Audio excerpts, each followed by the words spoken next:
The silence in the living room was not empty. It was heavy, suffocating, and tasted of stale cigarette smoke and impending ruin. I stood in the corner, deep in the shadows cast by the singular flickering lamp that my father hadn't bothered to change in 3 months. I wasn't hiding exactly. I was observing. It was a habit I had picked up during my years studying art history and appraisal.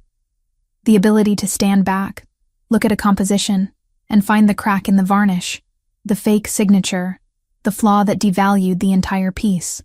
Tonight, the flaw was sitting on the stained beige sofa, wringing his hands until the knuckles turned white. My father, Thomas Evans. The front door had not been kicked in.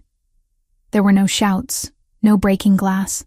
The arrival of Anthony Ravellini was far more terrifying than any Hollywood dramatization of a mob hit. He had simply walked in. The lock on our front door hadn't even clicked. It had yielded to his security team as if it knew better than to resist. Now, Anthony Ravellini sat in my father's armchair, the only piece of furniture that wasn't falling apart. He looked out of place. His suit was dark charcoal, tailored to a precision that made the peeling wallpaper of our living room look even more pathetic. He didn't look like a thug. He looked like a CEO of a Fortune 500 company, except for the air around him. It was cold, pressurized. He had dark hair kept short and professional, and his eyes were a dark brown that absorbed the dim light rather than reflecting it. There were no scars on his face, no broken nose, nothing to suggest he did the dirty work himself. That was what made him dangerous. He didn't have to. 2 men stood by the door. Statues. They hadn't blinked since they entered. "Thomas," Ravellini said. His voice was a low baritone, smooth and devoid of anger. It was the voice of a man discussing the weather, not a debt that could end a life. "We are past the point of negotiation." The deadline was noon. My father made a sound that was half sob, half gasp. He wiped sweat from his forehead with a sleeve that was already stained. I know, Mr. Ravellini. Please. It's the horses, the track. It was a sure thing. I just need another week. 2 days. Give me 2 days and I can turn it around." I watched Ravellini's hand. He tapped his index finger once on the armrest. That was the only sign of irritation. "You have had 3 months' extensions. You have borrowed from the loan sharks to pay the interest on the principal you owe me. You are drowning, Thomas, and I am not a lifeguard." I shifted my weight slightly. The floorboard beneath me creaked. Ravellini's head snapped toward my corner. It was a predatory movement, sharp and precise. For a second, I thought he was going to pull a weapon, but he just narrowed those dark eyes. I held my breath. I had hoped to remain a ghost in this transaction, a witness to the inevitable end of my father's chaotic life. I had my bag packed upstairs. I had $200 hidden in my shoe. I was ready to leave the moment the violence started. But Ravellini saw me. He didn't look away. He scanned me from my worn sneakers to the oversized gray sweater I wore to keep warm in a house where the heating had been cut off weeks ago. He didn't look at me with lust. He looked at me the way I looked at a vase at an estate sale, checking for provenance, durability, and value. "Who is that?" Ravellini asked, not taking his eyes off me. My father turned, seeming to remember for the first time that I existed. "That? That's just Lucia, my daughter. She lives here?" Yes. She helps around. She's a good girl." My father's voice took on a frantic, desperate pitch. I saw the gears turning in his addict brain. He was looking for an angle, a lifeline, anything to stop the bullet he was sure was coming. Ravellini looked back at my father. "You owe me $400,000, Thomas. You have no assets. This house is mortgaged to the hilt and rotting from the inside out. Your car has been repossessed. You have nothing. I have..." My father looked around the room wildly. His eyes landed on the television, then the broken stereo, and then, inevitably, they landed back on me. A cold pit opened in my stomach. I knew that look. It was the same look he gave his wedding ring before he pawned it. It was the look of a man who had stripped away every layer of morality to feed the beast of his addiction. "I have no money," Father cried out, his voice cracking. He scrambled off the sofa, falling to his knees. It was a humiliating display. "I have no money, Mr. Ravellini. But look at her." He pointed a shaking finger at me. Lucia. She's young. She's smart. College educated. She can work. She can be whatever you need. My father crawled 2 inches closer to the immaculate shoes of the Mafia boss. She'll serve as payment. Take her. Take her and wipe the slate clean. Please. The silence that followed was absolute. I didn't gasp. I didn't scream. I felt a strange, icy calm settle over me. Perhaps I had always known it would end this way. Thomas Evans had sold my mother's jewelry, my college fund, and his own dignity. Selling me was just the final liquidation of his inventory. Ravellini didn't speak immediately. He turned his head slowly back to me. He stood up. He was tall, over 6 feet, filling the cramped room with an overwhelming masculine presence. He walked toward me, crossing the stained carpet. I didn't back away. I refused to cower. If I was to be sold like cattle, I would at least stand like a human being. I lifted my chin, meeting his gaze. Up close, he smelled of expensive cologne, sandalwood, and cold winter air. "How old are you?" he asked. 23, I answered. My voice was steady. "Good. Did you know about the debt?" "I manage his mail," I said coldly. "I know about the 400,000 to you. I know about the 50,000 to the bank. I know about the 3 liens on the house." He raised an eyebrow. "And yet you stayed. I had nowhere else to go." Yet. Ravellini studied my face. He seemed to be looking for fear, tears, or hysteria. He found none. He reached out, his hand hovering near my face. I didn't flinch, though every instinct in my body screamed at me to run. He took a strand of my dark blonde hair between his fingers, examining the texture, then let it drop. He turned back to my father, who was still on his knees, panting like a dog waiting for a scrap. "A debt of 400,000 is a heavy price for one person," Ravellini said deeply. "She's worth it," Father babbled. "She cooks, she cleans, she's obedient." I almost laughed. I was none of those things. I was a survivor. Ravellini looked at me again. "Are you obedient, Lucia?" "I am pragmatic," I corrected him. "I understand leverage, and I understand contracts." A flicker of amusement passed through his dark eyes. It was gone as quickly as it came. He turned to his guards. "Bring the car around." Then he looked down at my father. "Get up, Thomas. You look pathetic." My father scrambled to his feet, a smile of relief breaking through the sweat on his face. "So, we have a deal? The debt is gone?" "The debt is transferred," Ravellini corrected. "You are free of your obligation to me. But you are also free of your daughter. If you ever try to contact her, if you ever come near her, if I see your face in my city again, the debt returns, with interest. And you will pay it in blood. Do you understand?" "Yes, yes, of course. Take her." My father didn't even look at me. He was already mentally spending the money he wasn't going to lose. Ravellini turned to me. "Pack a bag. You have 5 minutes. Essentials only." I didn't wait to be told twice. I turned on my heel and walked out of the living room, past the man who had raised me, and up the creaking stairs. I didn't run. I wouldn't give them the satisfaction of seeing me rush. My bedroom was a small box at the top of the stairs. It was cold. I grabbed my battered duffel bag from under the bed. I didn't pack clothes for a new life. I packed for survival. Jeans, thick sweaters, my comfortable boots. I went to the loose floorboard in the closet and pulled out my small stash of cash, $212. I shoved it into my pocket. Then I went to my desk. I picked up the only thing of real value I owned, my jeweler's loupe and a small leather-bound book on 19th century European art signatures. It was my passion. My career before my father's debts had forced me to drop out of the master's program to keep the lights on. I wrapped the loupe in a sock and tucked it deep into the bag. I looked around the room.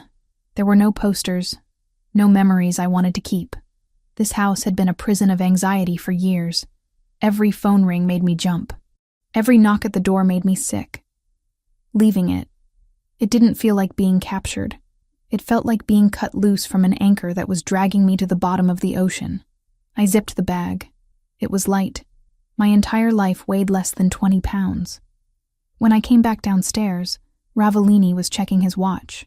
A Patek Philippe, genuine, platinum casing. I filed that information away automatically. 4 minutes, he noted. Efficient. I don't have much to mourn, I said. My father was standing by the window, peeking out at the street, probably making sure the neighbors weren't watching. He turned as we headed for the door. Lucia, he said, trying to summon some fatherly tone. You be good for Mr. Ravellini. You do what he says. It's for the best. You understand, right? I did this for us. I stopped. I was 3 feet from the door. I turned to look at Thomas Evans one last time. I wanted to scream. I wanted to claw his eyes out for trading me like a used car. But anger required energy, and I needed every ounce of energy for what was coming next.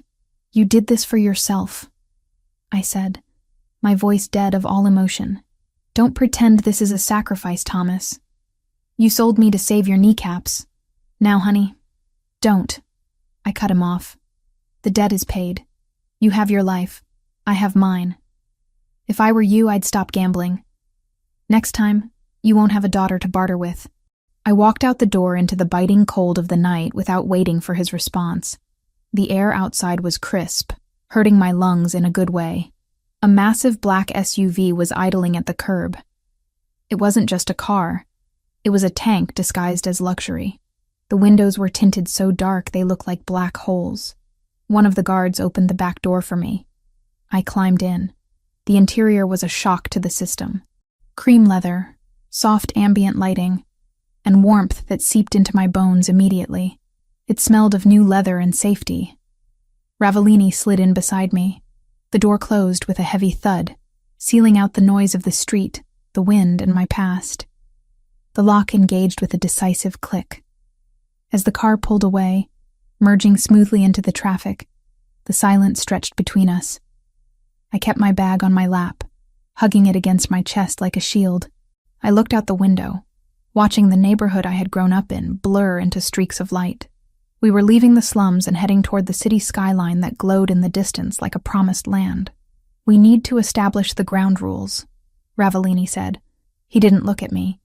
He was scrolling through something on a tablet that he had pulled from the seat pocket. I assume I don't get a vote, I said. You assume correctly. He locked the tablet screen and placed it down. He turned his body slightly toward me, dominating the space. You are not a guest, Lucia, but you are not a slave. I have no interest in forced labor, and I have even less interest in unwilling women. I exhaled, a breath I didn't realize I had been holding. Then what am I? You are collateral, he said simply.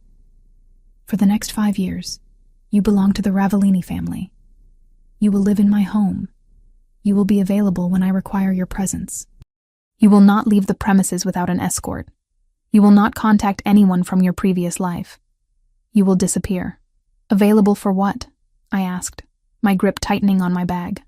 Appearances, he said. Events, dinners.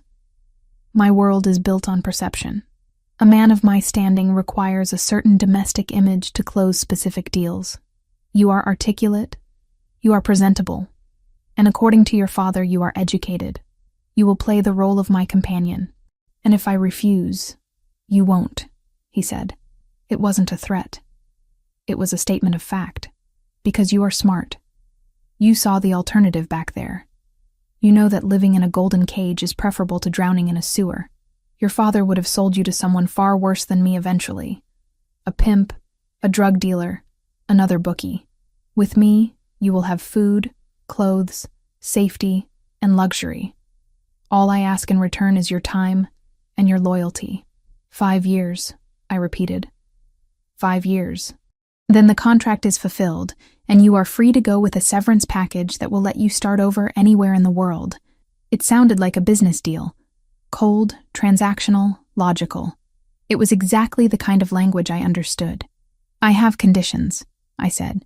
One of the guards in the front seat shifted, likely surprised that the payment was speaking back.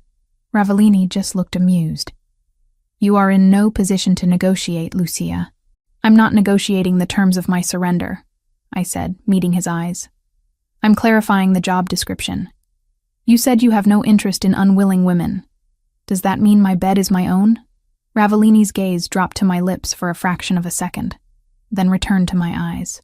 I do not rape, Lucia. I don't need to. If you are in my bed, it will be because you walked there yourself. Then I won't be in your bed, I said sharply. We shall see, he murmured, turning back to his tablet. But yes, your room is your sanctuary. As long as you respect my house, you will be safe within it. But understand this. Outside of those walls, you are a target. You are now associated with me. My enemies are your enemies. If you try to run, I won't have to hunt you down. Someone else will find you first, and they will use you to get to me. And they will not be as polite as I am. The reality of his words settled over me. I wasn't just a prisoner. I was a piece on a chessboard. I won't run, I said. I have nothing to run back to. Good. The car slowed down as we approached the city center. The buildings grew taller, blocking out the stars. We were entering his world now. The world of steel, glass, and blood. I looked at the profile of the man who now owned the next 5 years of my life. He was terrifying, yes. But looking at the clean line of his jaw and the calm intelligence in his eyes, I realized something strange.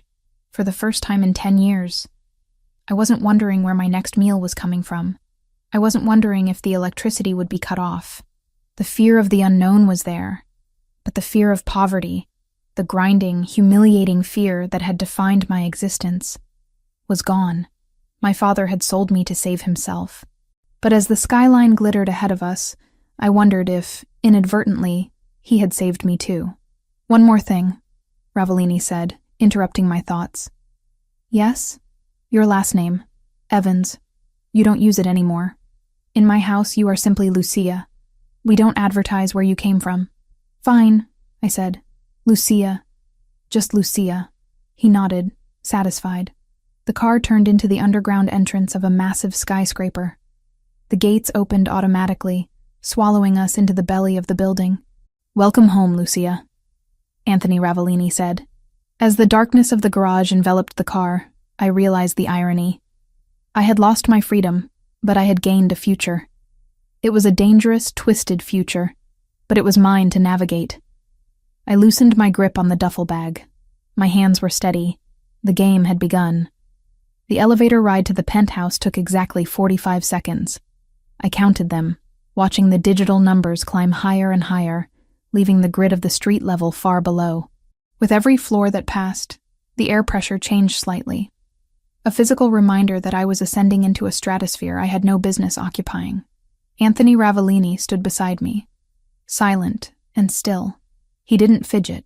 He didn't check his phone. He simply existed in the space, consuming the oxygen, radiating a kind of calm authority that was more terrifying than any shout. When the doors slid open with a soft chime, I stepped into a world that felt less like a home and more like a fortress of solitude carved from glass and steel. The entryway was vast, paved in dark marble that reflected the recessed lighting like a black frozen lake. Floor-to-ceiling windows lined the far wall, offering a panoramic view of the city skyline. A view that people killed for. But what struck me wasn't the opulence. It was the silence. My father's house had always been filled with noise. The hum of the refrigerator that was dying, the rattle of the pipes, the muttering of a man losing his mind to addiction. Here, the silence was heavy, expensive, and absolute. Coat, Ravellini said. It wasn't a question. I slipped off my worn denim jacket. He took it from me, not handing it to a servant, but hanging it himself in a closet that looked larger than my bathroom. The gesture was strangely domestic for a man who commanded an army of criminals. Follow me. I walked behind him, my boots making dull thuds against the marble while his dress shoes were virtually silent. We passed a living area with a sofa that looked like a modern art installation, a kitchen that gleamed with stainless steel surfaces that had clearly never seen a burnt toast, and a hallway lined with black and white photography. He stopped at a heavy oak door at the end of the corridor. He pushed it open and gestured for me to enter. This is your room, he said.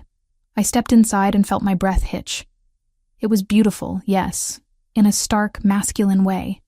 The walls were a deep charcoal, the bed was a king-sized expanse of white linen, and there was an ensuite bathroom visible through a frosted glass door.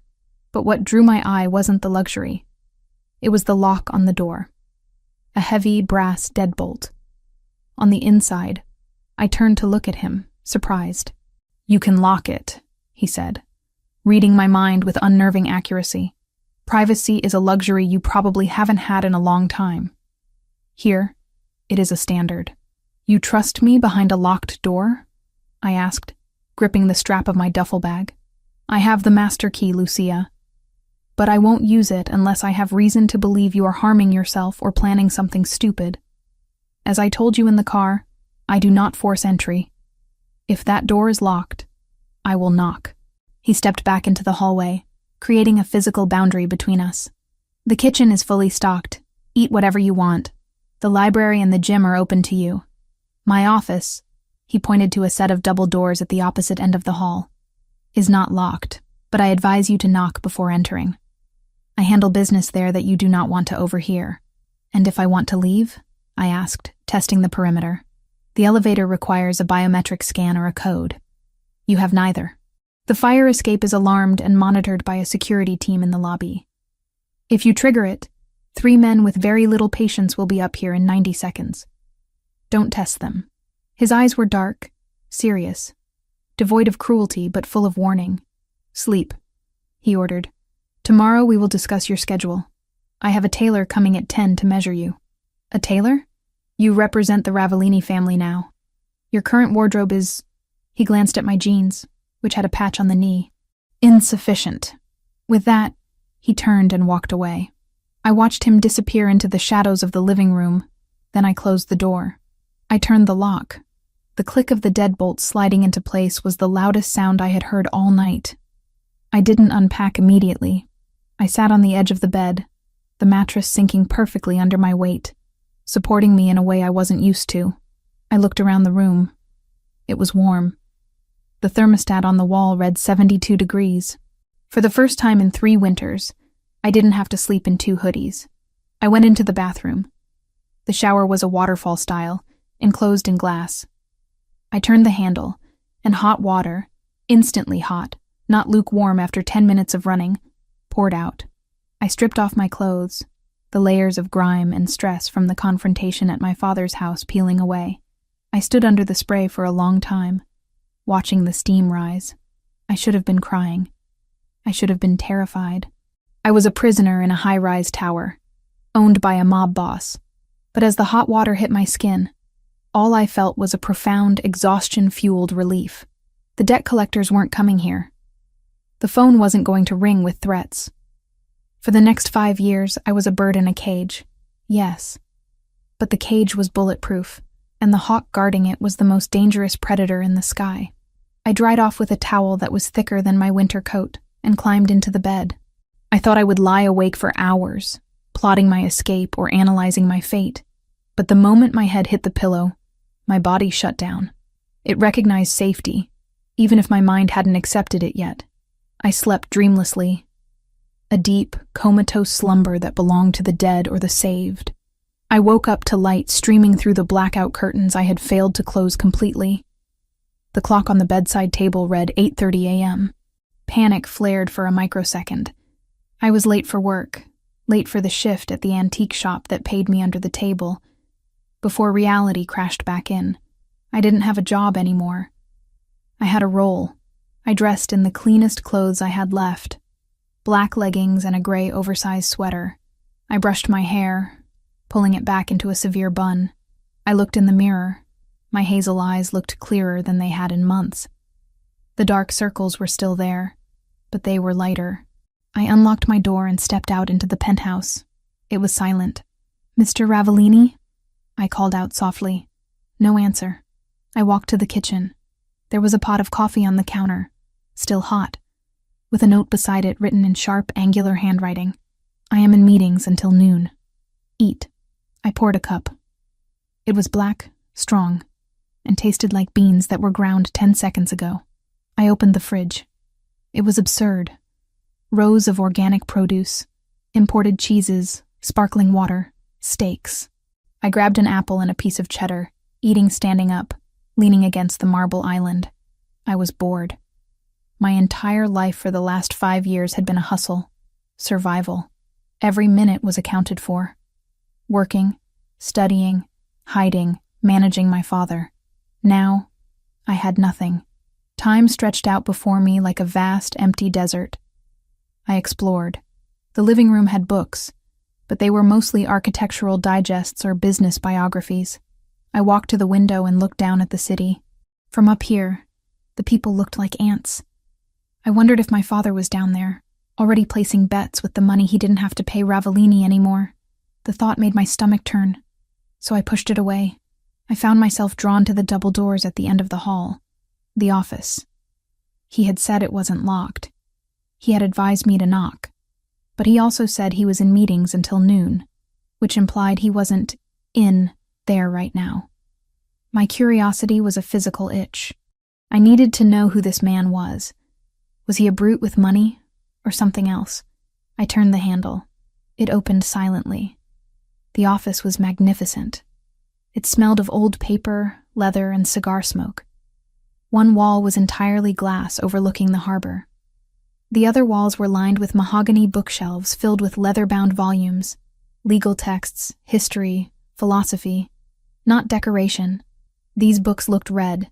The spines were cracked. Some had bookmarks sticking out. But what stopped me dead in my tracks was the painting hanging behind the massive ebony desk. I walked toward it, my coffee forgotten on a side table. It was a landscape, oil on canvas. Pastoral scene, mid-18th century style.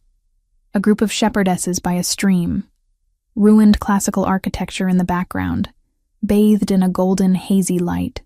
It was framed in an ornate, gilded frame that screamed museum quality. I narrowed my eyes. I reached into my pocket. I had transferred my jeweler's loop from my bag to my sweater this morning out of habit. It was my security blanket. I brought it to my eye and leaned in close, dangerously close to the canvas. I studied the brushwork on the foliage in the lower left quadrant.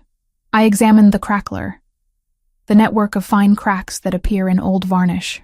It's wrong, I whispered to myself. The technique was good, exceptional even.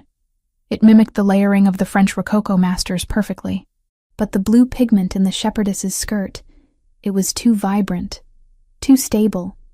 In a painting of this age, the lapis lazuli would have degraded slightly, or the binding medium would have yellowed it to a distinct greenish hue. This blue was punching me in the face, and the signature in the corner. I was so absorbed in the analysis, tracing the flow of the brush strokes with my gaze, that I didn't hear the door open. I didn't hear the footsteps on the thick Persian rug. I thought I told you to knock.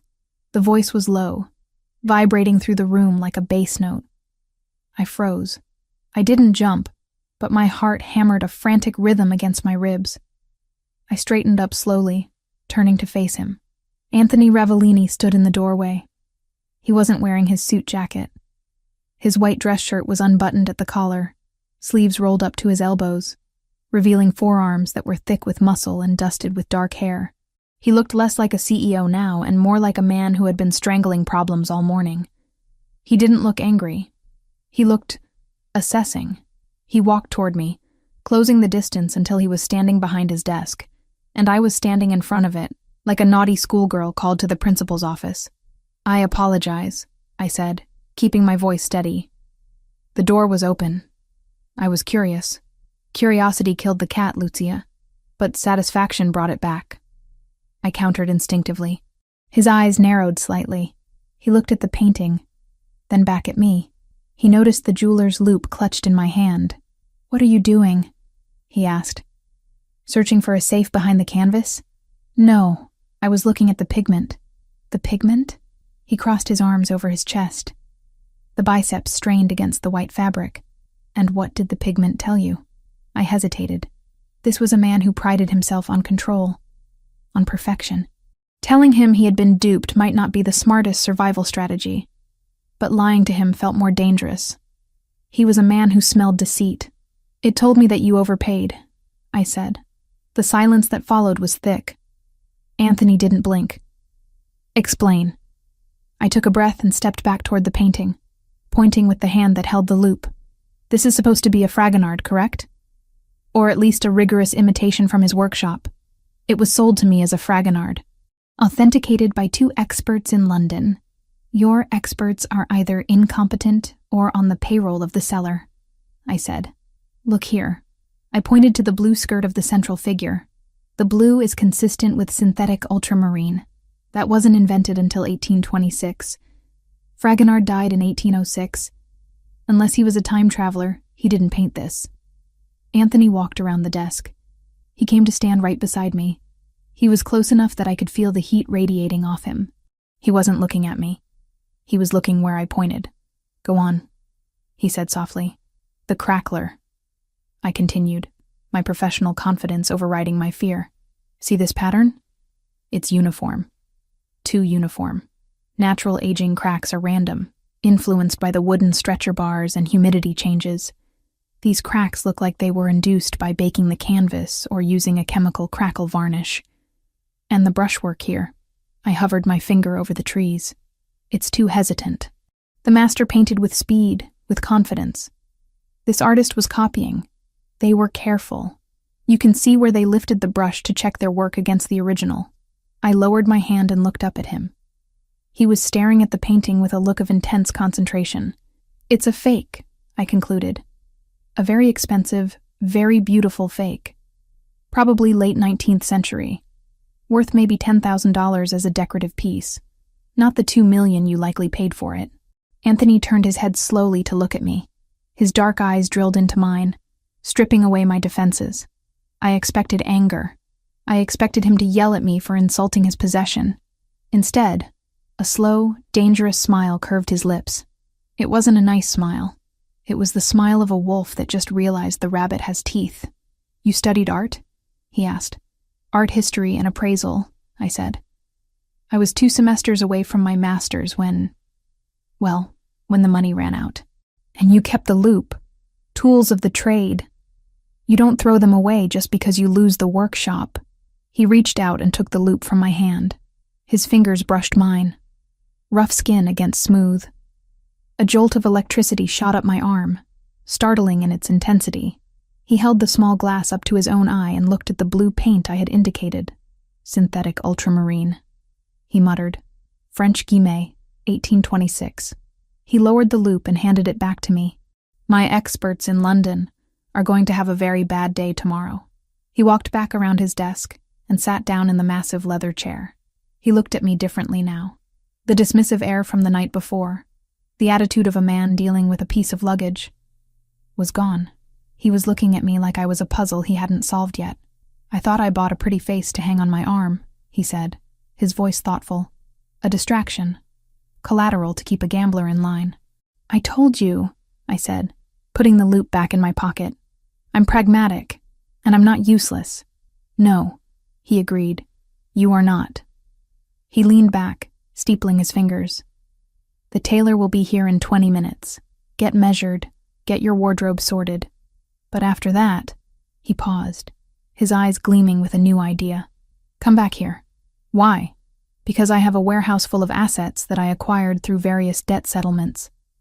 Paintings, sculptures, antiques. I use them to move capital across borders. But if I am moving fakes, I am vulnerable. He gestured to the empty chair opposite his desk.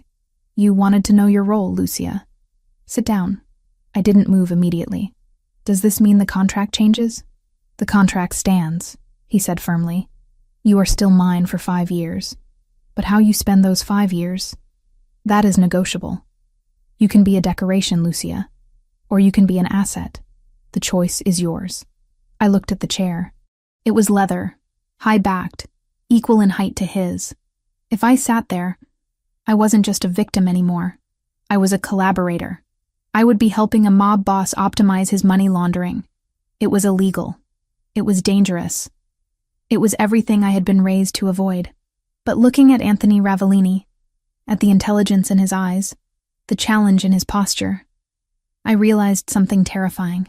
I didn't want to go back to my room and hide. I didn't want to be safe and bored. I wanted to sit in that chair. I walked forward and pulled the leather chair out. The sound of it scraping against the rug was the only noise in the room. I sat down, crossing my legs, and placed my hands on the mahogany desk. I charge a consultation fee, I said. Anthony threw his head back and laughed. A rich, deep sound that seemed to startle the dust motes in the air. It was the first time I had seen him look truly human. "We'll discuss your fee," he said, his eyes locking onto mine with a heat that had nothing to do with art. "Now, tell me about the varnish on that degas in the hallway." I smiled. A small, sharp thing. "It's not a degas. It's a school of Paris imitation. And a bad one." The game had changed. I wasn't just surviving anymore. I was playing. And for the first time in my life, I held cards that actually mattered.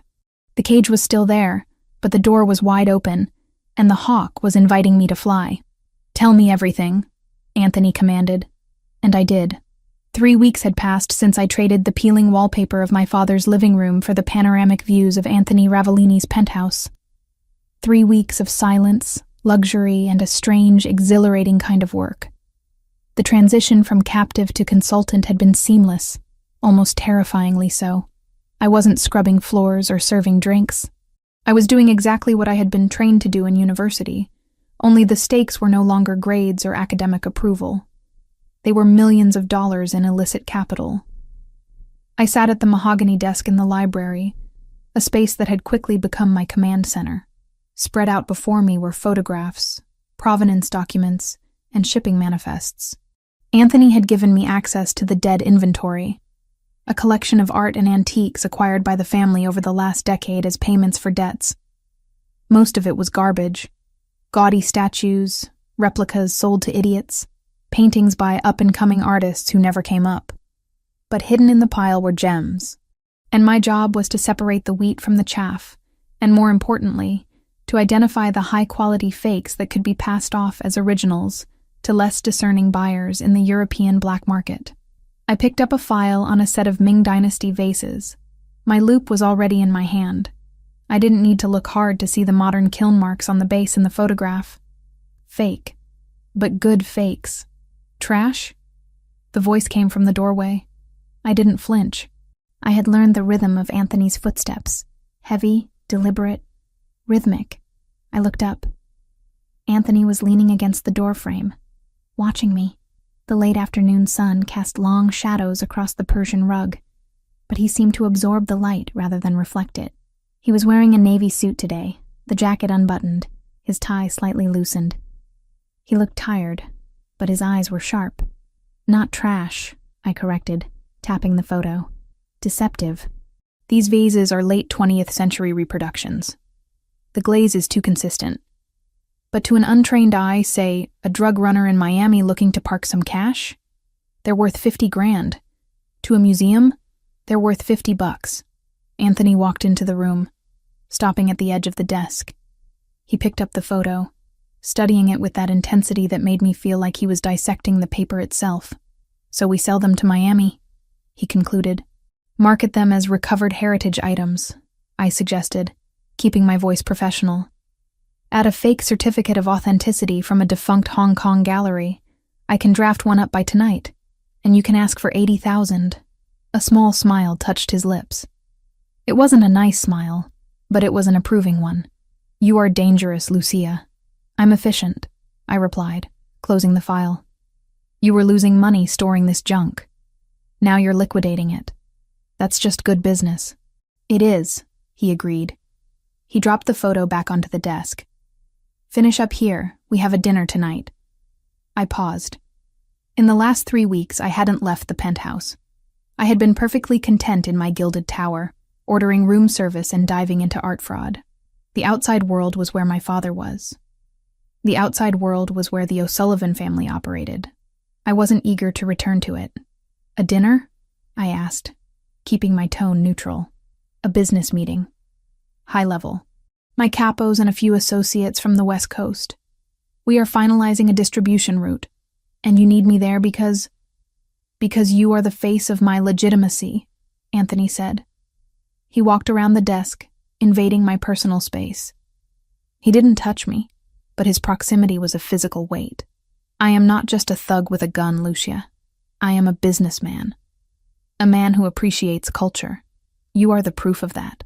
You are the beautiful, educated woman on my arm who discusses art and history while I discuss percentages and territory. You soften the edge. I'm a prop, I said flatly. You are armor, he corrected. Distraction is a weapon.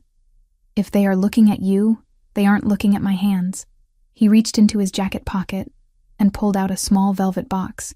He placed it on the desk in front of me. Wear these. The dress has been delivered to your room. I stared at the box. I have clothes. You have sweaters and jeans, he said dismissively. Tonight requires something else.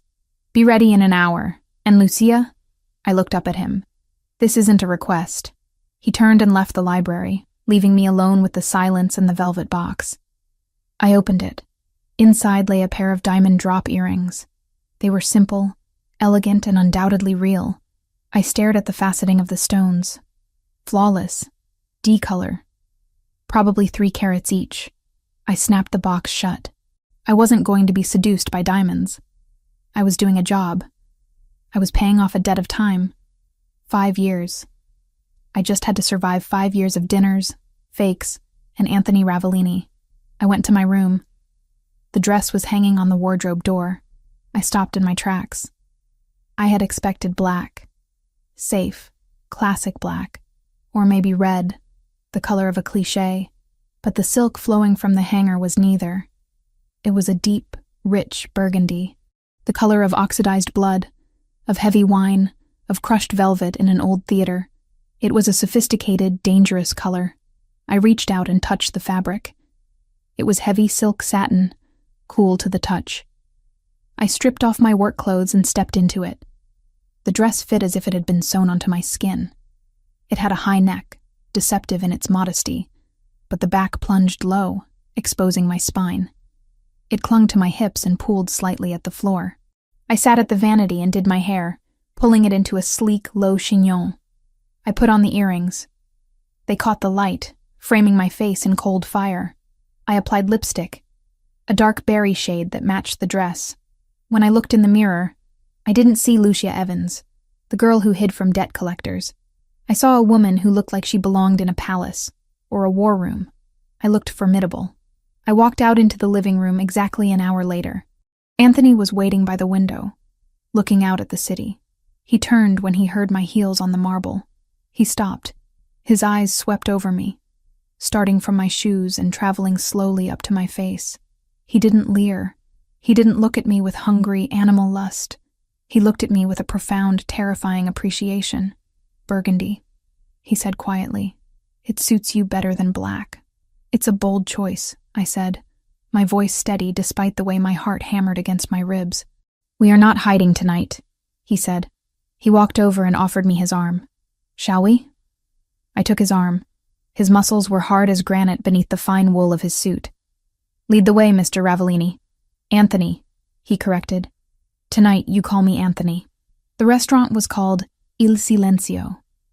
It was one of those places that didn't have a sign out front, just a heavy wooden door and a bouncer who looked like he ate concrete for breakfast. Inside, the atmosphere was thick with cigar smoke and the scent of truffle oil.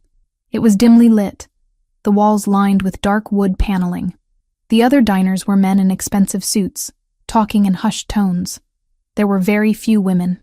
Anthony guided me to a private room in the back. The air in the room changed instantly. It was cooler, sharper. A large round table dominated the space. 5 men were already seated. They all stood up when Anthony entered. Don Ravellini, one of them greeted, bowing his head slightly. Gentlemen, Anthony replied. He didn't bow back. He guided me to the chair to his right and waited for me to sit before taking his own seat. The men sat down. I scanned the table. I recognized 2 of them from the files I had seen in the office.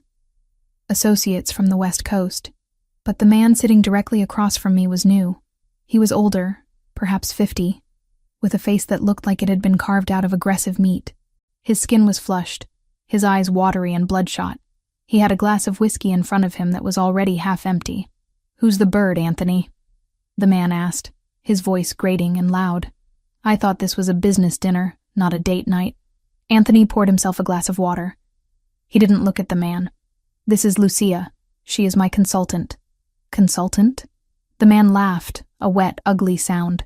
"Is that what we're calling them now?" In my day, we just called them whores. The silence that fell over the table was instant and absolute. The other men looked down at their plates or adjusted their cufflinks.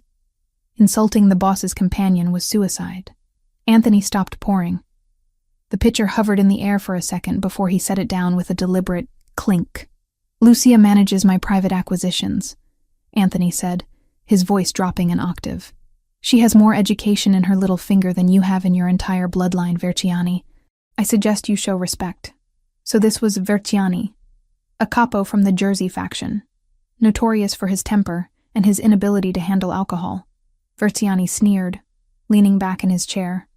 He looked me up and down, his eyes lingering on my chest. Education. Right. Does she know how to count, or just how to spend? I felt a flash of anger, hot and sharp. But I didn't let it show. I picked up my napkin and unfolded it calmly. "I know how to count, Mr. Verciani," I said, my voice cutting through the tension like a razor blade. "For example, I count 3 empty glasses in front of you, which explains why you're slurring your words before the appetizers have even arrived." Verciani's face turned a darker shade of red. The man next to him choked on a laugh. Anthony didn't look at me, but I saw his hand tighten slightly on the stem of his water glass. "She speaks," Verciani mocked. "Listen, sweetheart, the men are talking. Why don't you sit there and look pretty? Anthony, order a bottle of the good stuff. I want to celebrate the deal." He snapped his fingers at a waiter who had materialized in the corner. "Boy, bring us the 82 Latour. The boss is paying." The waiter looked at Anthony for confirmation. Anthony gave a barely perceptible nod. When the bottle arrived, Verciani made a show of inspecting it. "Ah, Chateau Latour, 1982, the king of wines. You see this?" He pointed the bottle at me.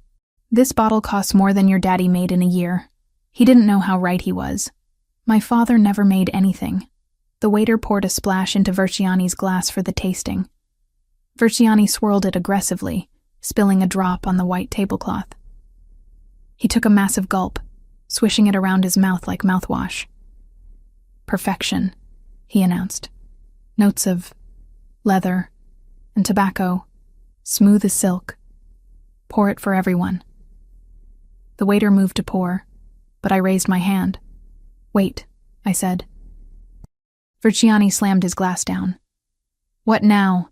I looked at the bottle in the waiter's hand. "I didn't need the loop for this. It's a fake," I said clearly. The room went dead silent again. Verciani stared at me, his mouth slightly open. "Excuse me?" He spat. "The bottle," I said, gesturing to the label. "It's a counterfeit. A refilled bottle, to be precise." "You don't know what the hell you're talking about," Verciani growled. "This is from the restaurant's private reserve." "Then the restaurant is being cheated, or they are cheating you," I said, leaning forward slightly, locking eyes with him. "Look at the capsule, Mr. Verciani. The Chateau Latour 1982 capsules were made of a specific lead alloy that oxidizes to a dull gray over 40 years. That capsule is shiny aluminum.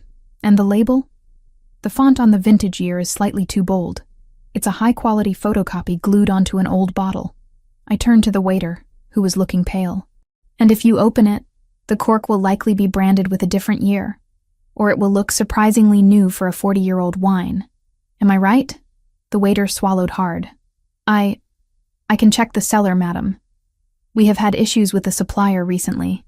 I turned back to Verciani. "You just drank swill, probably a decent table wine mixed with a little brandy to fake the aging, and you called it perfection. You praised the notes of leather. The only leather here is the shoe you just put in your mouth." The man to Verciani's left let out a snort of laughter that he quickly turned into a cough. Anthony remained perfectly still, but there was a light in his eyes, a fierce, burning pride. Verciani was vibrating. The humiliation was total. He had been exposed as a fool in front of his peers by a woman he had dismissed as a whore. He stood up so fast his chair crashed backward onto the floor.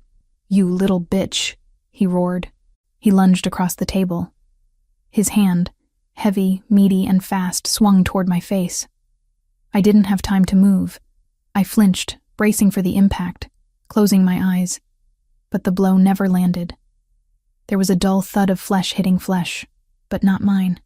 I opened my eyes. Anthony was standing. He had moved with a speed that defied physics. His left hand was wrapped around Verciani's wrist, stopping at inches from my cheek. His grip was so tight that Verciani's fingers were turning purple. The air in the room seemed to drop 20 degrees. Anthony didn't shout. He didn't roar. He leaned in, his face inches from Verciani's sweating forehead. His voice was a whisper, but it carried more violence than a gunshot. "She is not a consultant," Anthony said, his eyes black voids of rage. "She is my partner. You insult her. You insult me. You try to touch her." He twisted Verciani's wrist. There was a sickening pop of cartilage.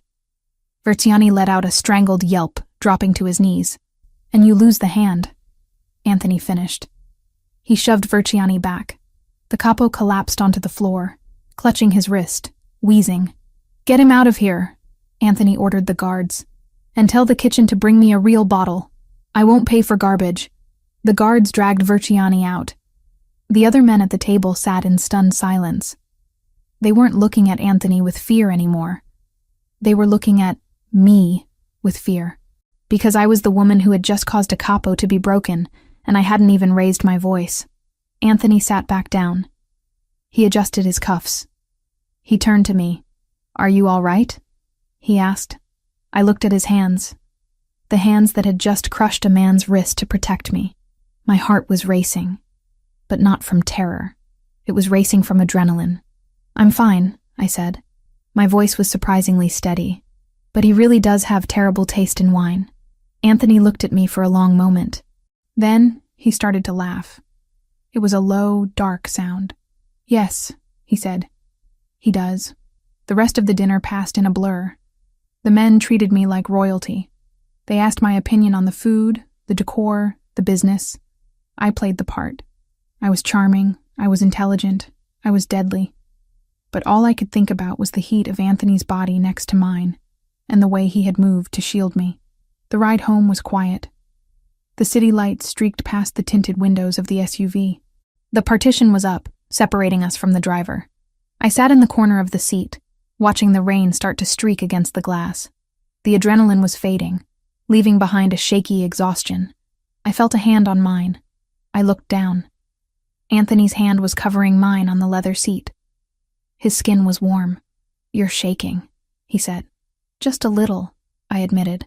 I've never been the cause of violence before." "You weren't the cause," he said firmly. His ego was the cause. "You were just the mirror that showed him how ugly he is." He squeezed my hand. "You did well tonight, Lucia. Better than well. You commanded that room. I just pointed out a fake label. No. You stood your ground. Most people crumble when a man like Verciani barks. You bit back." He turned his body toward me. The streetlights flickered across his face, illuminating the sharp angles of his cheekbones and the depth of his eyes. "I told you I protect what I value," he said softly. "And am I valuable?" I asked, the question slipping out before I could stop it. "Or am I just a useful asset for spotting fake wine?" Anthony released my hand and reached up. He brushed his knuckles against my cheek, right where Verciani would have struck me. The touch was feather-light, a shocking contrast to the violence he had displayed an hour ago. "You are not just an asset, Lucia," he whispered. His thumb traced my lower lip. My breath hitched. The air in the car suddenly felt too thin. "An asset is replaceable. You are proving to be distinct." I stared at him. For the first time, I saw the man behind the Mafia boss title. I saw a man who was lonely at the top of his mountain. A man who was tired of being surrounded by sycophants and brutes. I saw a man who recognized a fellow survivor. I leaned into his touch, just a fraction of an inch. It was an involuntary movement, a magnetic pull. "Distinct is good," I whispered. "Distinct is dangerous," he murmured, his eyes dropping to my lips. For a second, I thought he was going to kiss me. The tension was a pulled rubber band, ready to snap. I wanted him to. God help me. I wanted the man who owned me to claim me. Not because of a contract, but because of this fire between us. But he pulled back. He withdrew his hand and straightened his tie, the mask of the Don sliding back into place. "We're home," he said, as the car turned into the garage.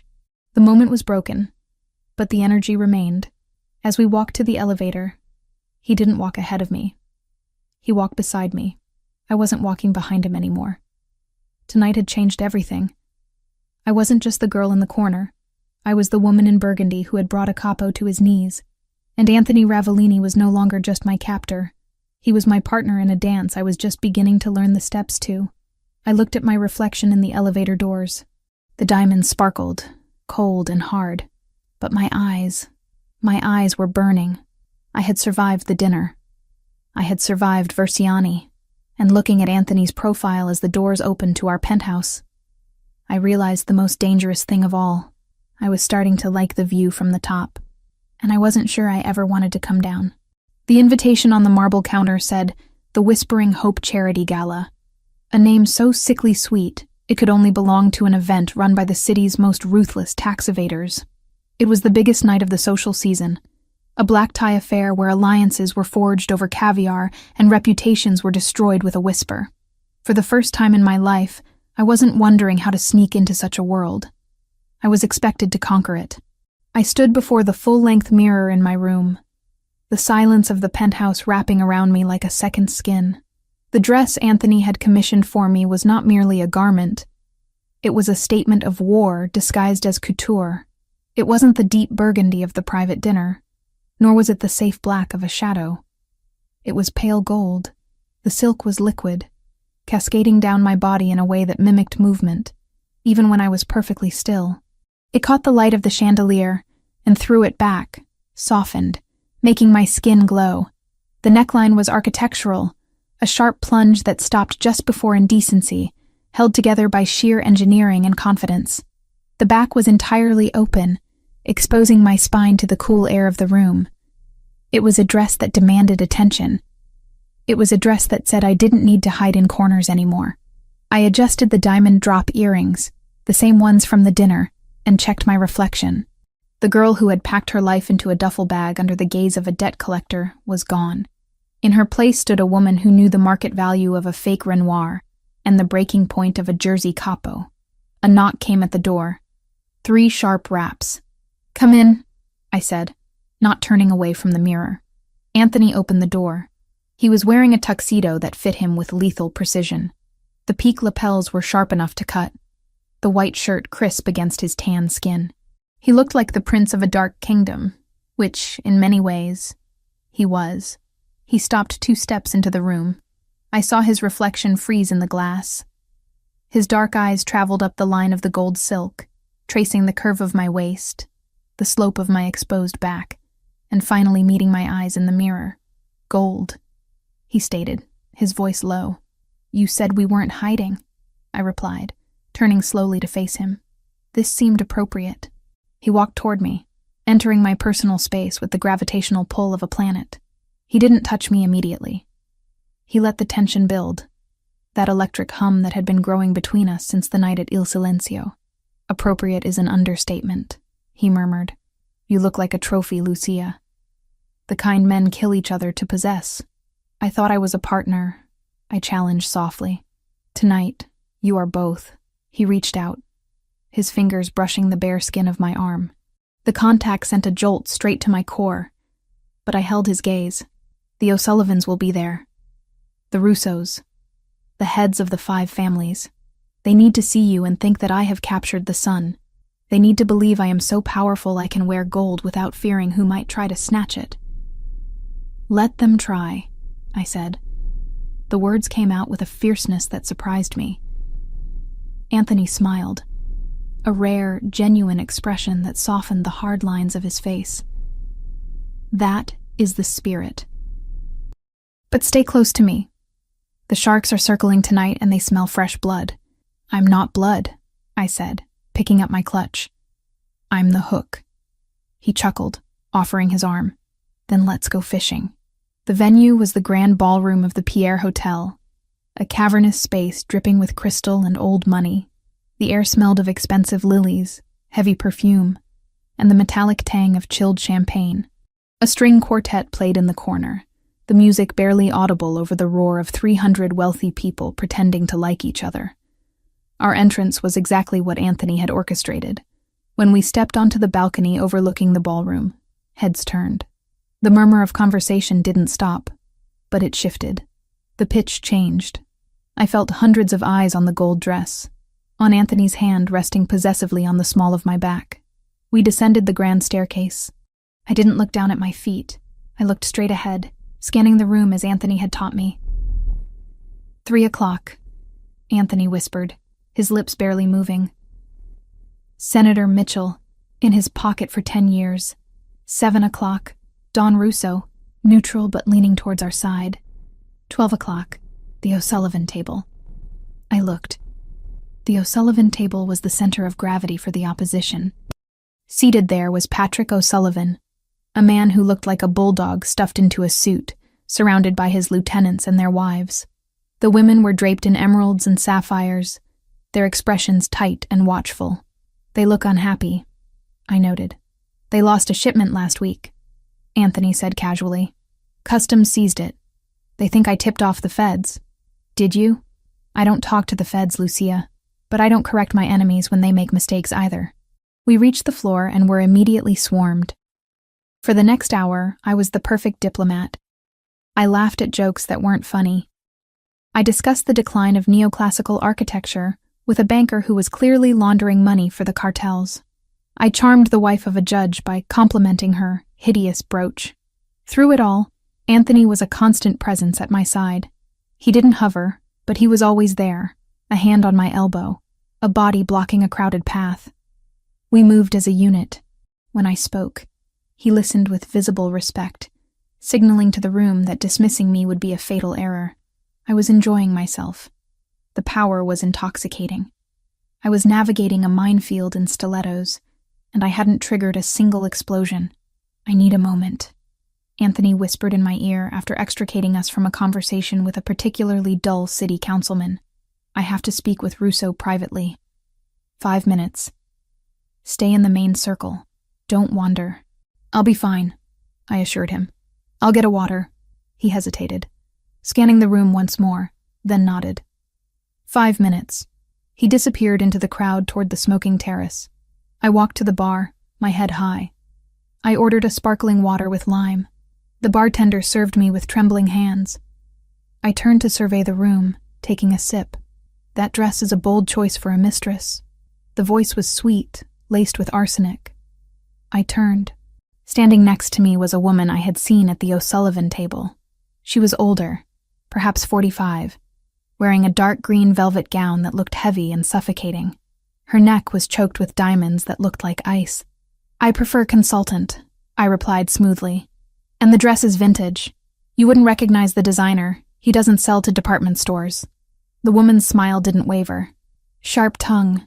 Anthony always did like them feisty. I'm Eleanor O'Sullivan, Patrick's wife.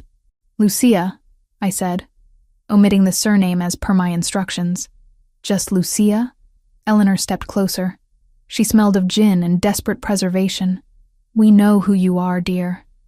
We know exactly who you are. My grip on the crystal glass tightened. Then you have the advantage, Mrs. O'Sullivan. Because to me, you're just another wife waiting for her husband to tell her what to think. Eleanor's eyes flashed with cold malice. You think you're safe because he put you in silk? You think you're special? You're just payment, a receipt walking around in heels. If you'll excuse me, I said, moving to step around her. Your father sends his regards, she whispered. I froze. The ambient noise of the party seemed to drop away, leaving only the sound of my own heartbeat thundering in my ears. I turned back to her slowly. What did you say? Thomas, she purred, seeing she had drawn blood. He's a charming man. Terribly unlucky, though. He just can't seem to stay away from the tables. Atlantic City, mostly. But last week, well, he found a private game in Queens. Our game. My stomach turned to ice. My father's debts are his own. Not anymore, Eleanor said. She looked around to ensure no one was listening, then stepped into my personal space. He owes us, Lucia. 100,000. A pittance compared to what he owed Anthony, sure. But Thomas doesn't have a daughter left to sell, does he? He already spent that currency. I don't care, I said, though my voice trembled slightly. Kill him. Break his legs. It has nothing to do with me. Doesn't it? Eleanor reached into her clutch. She didn't pull out a weapon. She pulled out a small folded cocktail napkin. She pressed it into my hand. He didn't have money, dear, but he had information. He told us he talks to you. He told us he knows the route Anthony uses for the midnight transfers. He's lying, I hissed. I don't talk to him. I don't know the routes. But Anthony thinks you're loyal. She smiled, a horrific, triumphant expression. Thomas is selling us the schedule, Lucia. He claims he got it from you. He says you're playing the long con, that you're feeding him intel to buy his freedom. My world tilted. It was a lie. A vicious, destructive lie. But in this world, perception was reality. If the O'Sullivans spread the rumor that I was the leak, that I was feeding my father information, Anthony would have to kill me. He couldn't afford the weakness. Why are you telling me this? I asked, my voice barely a whisper. Because we don't want the schedule, she said, leaning in close, her breath hot on my ear. We want Anthony. You're going to confirm the route. You're going to tell us exactly when the shipment leaves the warehouse tonight.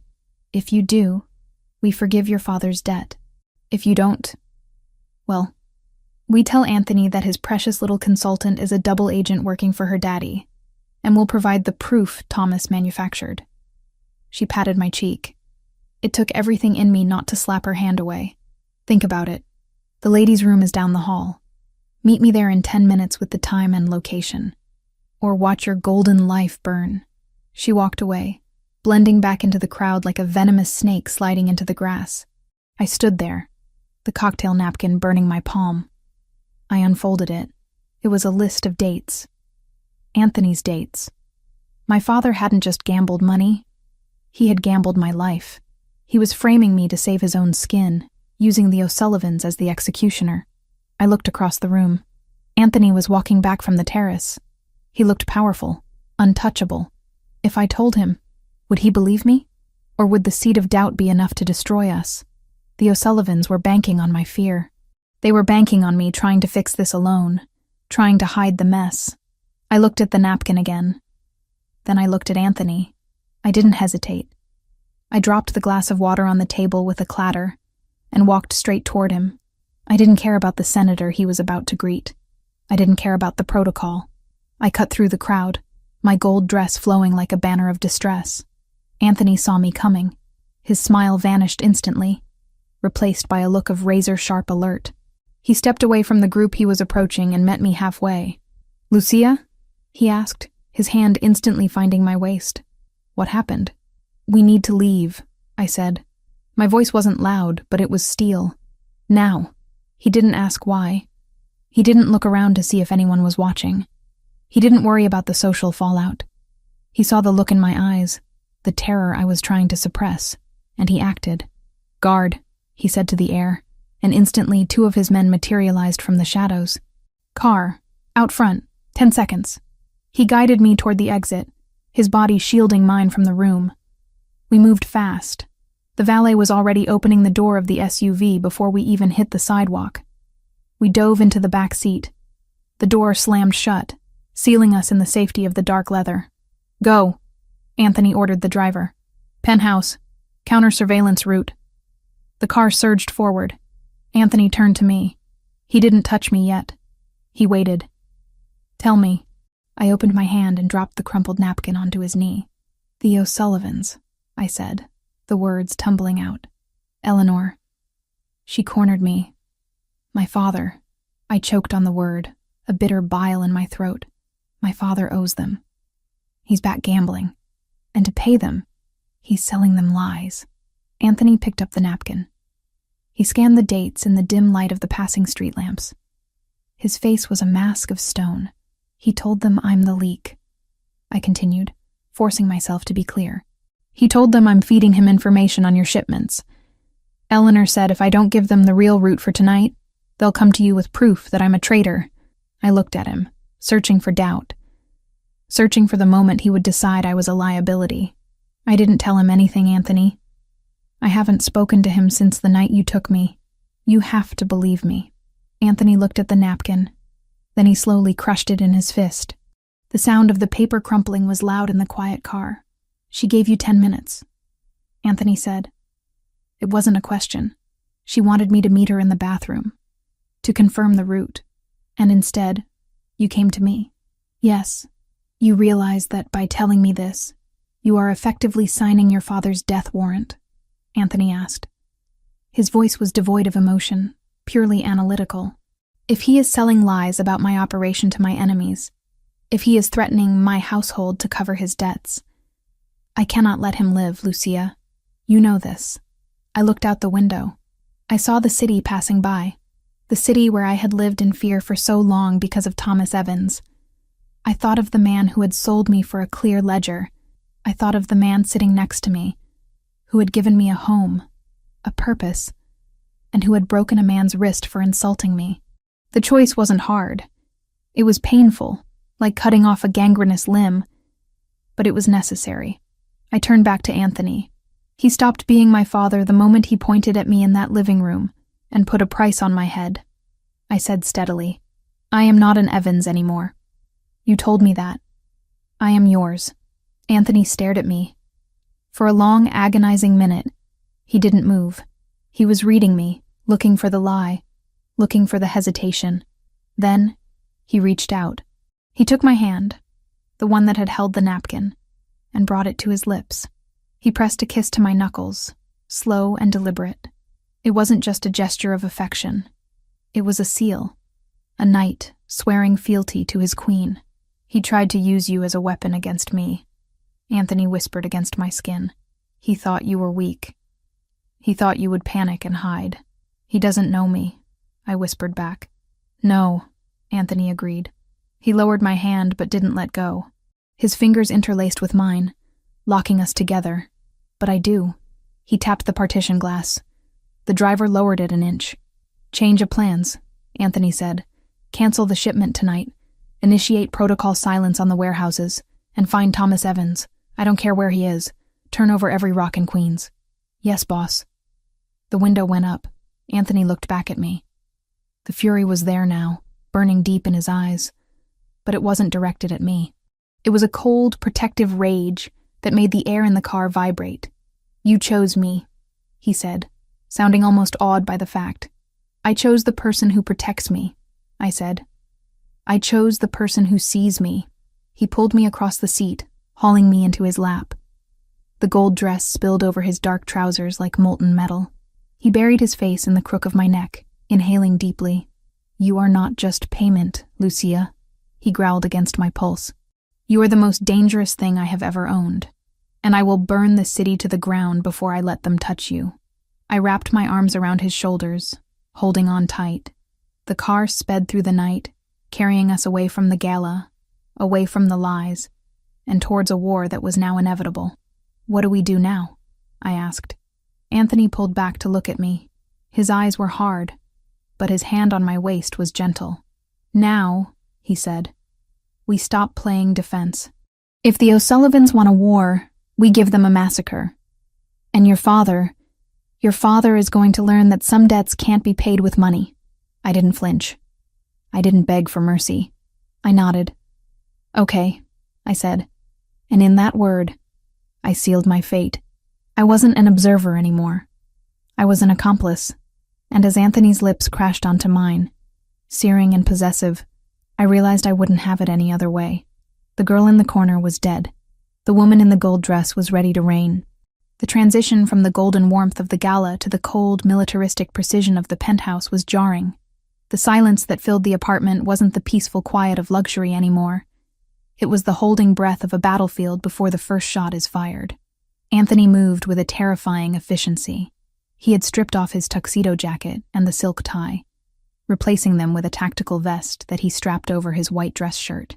He didn't look like a businessman now. He didn't even look like a mob boss. He looked like a soldier preparing for a siege. I stood by the kitchen island, still wearing the gold dress, though I felt ridiculous in it now. The silk felt too thin, too fragile for the reality that had just crashed into our lives. "The perimeter is sealed," Anthony said, checking the magazine of a handgun. before sliding it into a holster at his hip. "I have 6 men in the lobby, 2 in the elevator shaft, and 3 on the roof. The blast shutters are down on the windows. You are safer here than in the president's bunker. And you?" I asked, my voice steady despite the tremor in my hands. "Where are you going?" "To end it," he replied. He walked over to me, stopping just inches away. The smell of expensive cologne was gone, replaced by the scent of gun oil and cold resolve. He reached out, cupping my face in his hands. His thumbs traced my cheekbones, his eyes searching mine with an intensity that made my knees weak. "I am going to find your father. I am going to find the O'Sullivans. And I am going to make sure they never threaten this house again." "Don't go alone," I whispered. "I'm not alone. I have my best men. But I need to lead this, Lucia. They insulted me. They threatened you. This is personal." He leaned his forehead against mine. "Stay here. Do not open the door for anyone but me. If the secure line rings, answer it. It will be the code word Vesuvius. That means extraction. Do you understand?" "Vesuvius," I repeated. "I understand." He kissed me then. It wasn't gentle. It was hard, possessive, a promise of return. Then he pulled away, turned, and walked out the door without looking back. The heavy lock clicked into place, sealing me inside the golden cage. I stood there for a long time, listening to the silence. I should have gone to my room. I should have taken a bath, washed off the night, and waited like a good little asset. But my mind was racing. The image of Eleanor O'Sullivan's smile, the venom in her voice when she spoke of my father, the absolute certainty that Thomas Evans was selling me out, it all churned in my stomach like acid. I couldn't just sit. I went to my room and stripped off the gold dress, letting it pool on the floor like shed skin. I pulled on black jeans, heavy boots, and a dark cashmere sweater. I needed to feel armored. Then, I went to the bottom drawer of my nightstand. Taped to the underside was a burner phone. An old, cracked smartphone that had belonged to my father years ago. I had kept it not out of sentiment, but out of paranoia. When I moved in, I had swapped the SIM card for a prepaid one I'd bought with cash from the antique shop job. Anthony knew everything about me, but he didn't know about this phone. Everyone needs a secret, I had told myself. I turned it on. The screen flickered to life, the battery bar hovering at 15%. It vibrated immediately. My heart slammed against my ribs. No one had this number. No one except the emergency contact list I had set up for my father years ago in case he ended up in a hospital or a ditch. I opened the message. Sender, Dad. Time, 11:42. Lucia. I know you hate me. I know what Eleanor told you. She's lying. I'm not selling you out. I'm trying to save you. They know Anthony is coming. It's an ambush. The driver, Marco, is on their payroll. They are taking him to the shipping yards, not Queens. Pier 4, they have a sniper team waiting. Please, I messed up, but I won't let you die. Tell him. I stared at the screen, my breath catching in my throat. A trap. My mind raced, analyzing the data like I analyzed a fraudulent painting. Was it true? My father was a liar. Yes. A manipulator, absolutely. But he was also a coward. If Anthony died, the Ravellini empire would crumble, and the O'Sullivans would have no reason to keep Thomas alive. His safety depended on the balance of power. If the O'Sullivans took over, they would just kill him to tie up loose ends. His only chance of survival was chaos, or Anthony winning. The logic held. The driver? Marco. I had seen him talking to one of the O'Sullivan guards at the gala. Just a nod. I hadn't thought anything of it at the time, but now? I dialed Anthony's number on the secure house line. Beep, beep, beep. The number you have reached is not in service. Protocol silence. He had cut communications to prevent tracking. He was walking into a kill box, and he was deaf to the warning. I paced the living room floor. Panic clawed at my throat, but I forced it down. I was Lucia Evans. I was the woman who spotted a fake Chagall from across the room. I didn't panic. I solved problems. If I stayed here, Anthony would go to the shipping yards. Marco would drive him right into the crosshairs. Anthony would die. And then the O'Sullivans would come here, override the security with Marco's help, and drag me out. If I left, I stopped pacing. I looked at the message again. Pier 4. I knew Pier 4. It was an old Ravellini drop point that had been abandoned years ago. It was isolated. If I could get there, if I could get close enough to signal him, or create a distraction, but I couldn't just walk out. The guards in the lobby would stop me, unless I gave them a reason not to. I ran to the office. I grabbed a piece of heavy stationery from Anthony's desk. I wrote quickly, my handwriting sharp and angular. Protocol override. Thomas contacted me. He claims ambush at Pier 4. I have the encryption keys for the O'Sullivan accounts. The bluff. I am going to the secondary extraction point to trade for the intel. Do not follow me. Secure the perimeter. I will contact via Vesuvius channel. It was a lie, partially. But it sounded authoritative. It sounded like something the partner of Anthony Ravellini would do. I left the note on the kitchen island, right next to his espresso machine where the head of security would check during his rounds in 20 minutes. Then, I went to the service elevator. I knew the code. I had watched Anthony punch it in 3 weeks ago. 1982. The year of the fake wine. He had a sense of humor. I punched it in. The doors slid open. I took a deep breath. I was leaving the safety of the fortress. I was walking back into the dark, but as the elevator descended, I didn't feel like a victim. I felt like a player moving a piece on the board. Getting out of the building was easier than it should have been, which should have been my first warning. I used the service exit that led into the alleyway, bypassing the main lobby guards. The night air was freezing, biting through my sweater. I didn't take one of Anthony's cars. They were all tracked. I walked 3 blocks, keeping to the shadows, my boots silent on the wet pavement. I found a taxi stand near the metro station. Queens, I told the driver, near the shipyards, and step on it. The ride was a blur of neon lights and rain-streaked windows. I gripped the burner phone so hard my knuckles turned white. Every minute felt like an hour. I kept checking the time. 12:15 a.m. Anthony would be arriving soon. The taxi dropped me off a block away from the entrance to the pier. The area was desolate. Rusted fences, piles of shipping containers, the smell of salt water and rotting wood. I paid the driver with the cash I had stashed in my boot weeks ago and waited for him to leave. I moved toward Pier 4. It was dark, the only light coming from a single floodlight buzzing overhead. I didn't see Anthony's SUV. I didn't see Marco. I crept closer, hiding behind a stack of wooden pallets. My heart was hammering so loud I was sure it echoed off the metal containers. "Dad?" I whispered, looking at the phone. "Where are you?" My phone buzzed. "Inside the warehouse, 2nd floor office. I can see the entrance. Hurry, they're setting up." I looked at the warehouse. The side door was slightly ajar. Logic told me to wait. Logic told me to wait for Anthony. But fear for the man I loved, overrode the logic. If the sniper was already set up, Anthony wouldn't even make it out of the car. I slipped through the side door. The warehouse was cavernous, filled with shadows and the sound of dripping water. I kept low, moving toward the metal staircase that led to the foreman's office overlooking the floor. I climbed the stairs, testing each step for sound. I reached the top. The office door was closed. I could see a sliver of light underneath it. I took a breath, reached into my boot, and pulled out a small switchblade I had swiped from Anthony's collection in the library. It wasn't much against guns, but it was better than fingernails. I pushed the door open. "Dad?" Thomas Evans was sitting in a rolling chair in the center of the room. He wasn't tied up. He wasn't bleeding. He was holding a sandwich in one hand and a bottle of beer in the other.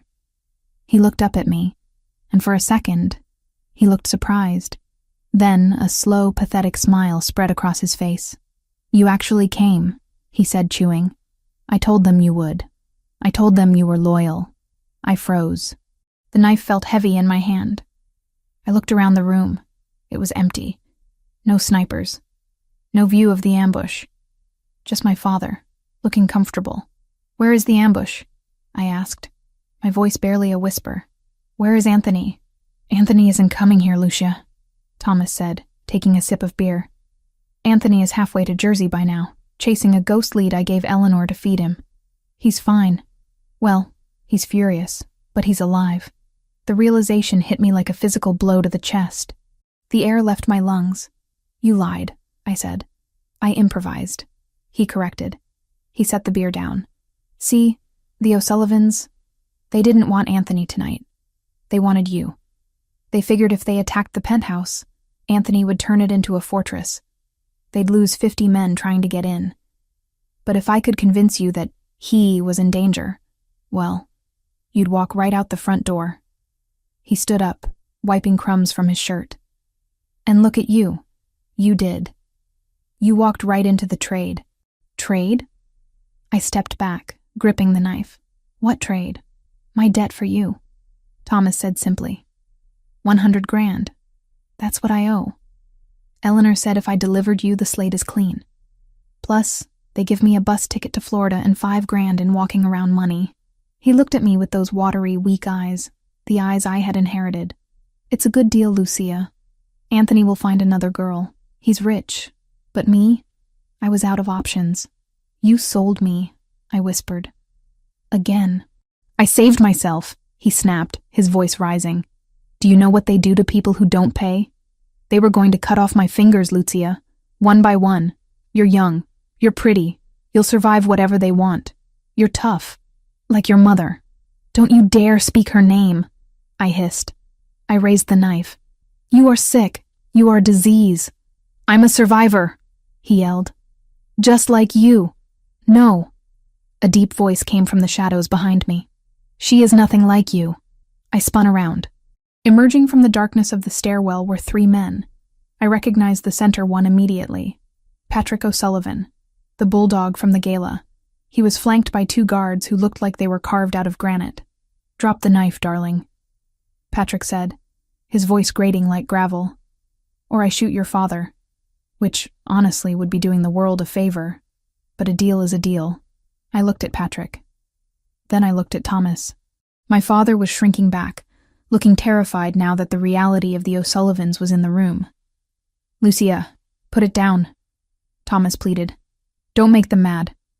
I looked at the knife. It was useless against 3 armed men. I wasn't going to win a firefight. Not here, not alone. I dropped the knife. It clattered loudly on the metal floor. "Smart girl," Patrick grinned. He signaled his men. One of them moved forward, grabbing my arms and twisting them behind my back. He slapped a pair of zip ties onto my wrists. The plastic bit into my skin, tight and painful. "The debt is cleared?" Thomas asked, his voice trembling. "I can go?" Patrick looked at Thomas with pure disgust. "Yeah, you can go. Get out of my city, Evans. If I see you again, I'll kill you just for the smell." Thomas didn't wait. He grabbed his jacket. He started to walk toward the door, passing me. He paused for a second.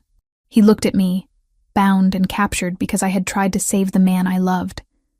Because I had believed, for one stupid second, that my father had a shred of humanity left. "It's for the best, Lucia," he mumbled, refusing to meet my eyes. "You'll see." Rage, cold and absolute, flooded my veins. It replaced the fear. It replaced the shock. "Thomas," I said. He looked up, surprised I spoke. I didn't scream. I didn't cry. I gathered every ounce of saliva in my mouth and spat right in his face. It hit him on the cheek, running down toward his chin. He flinched back as if I had burned him.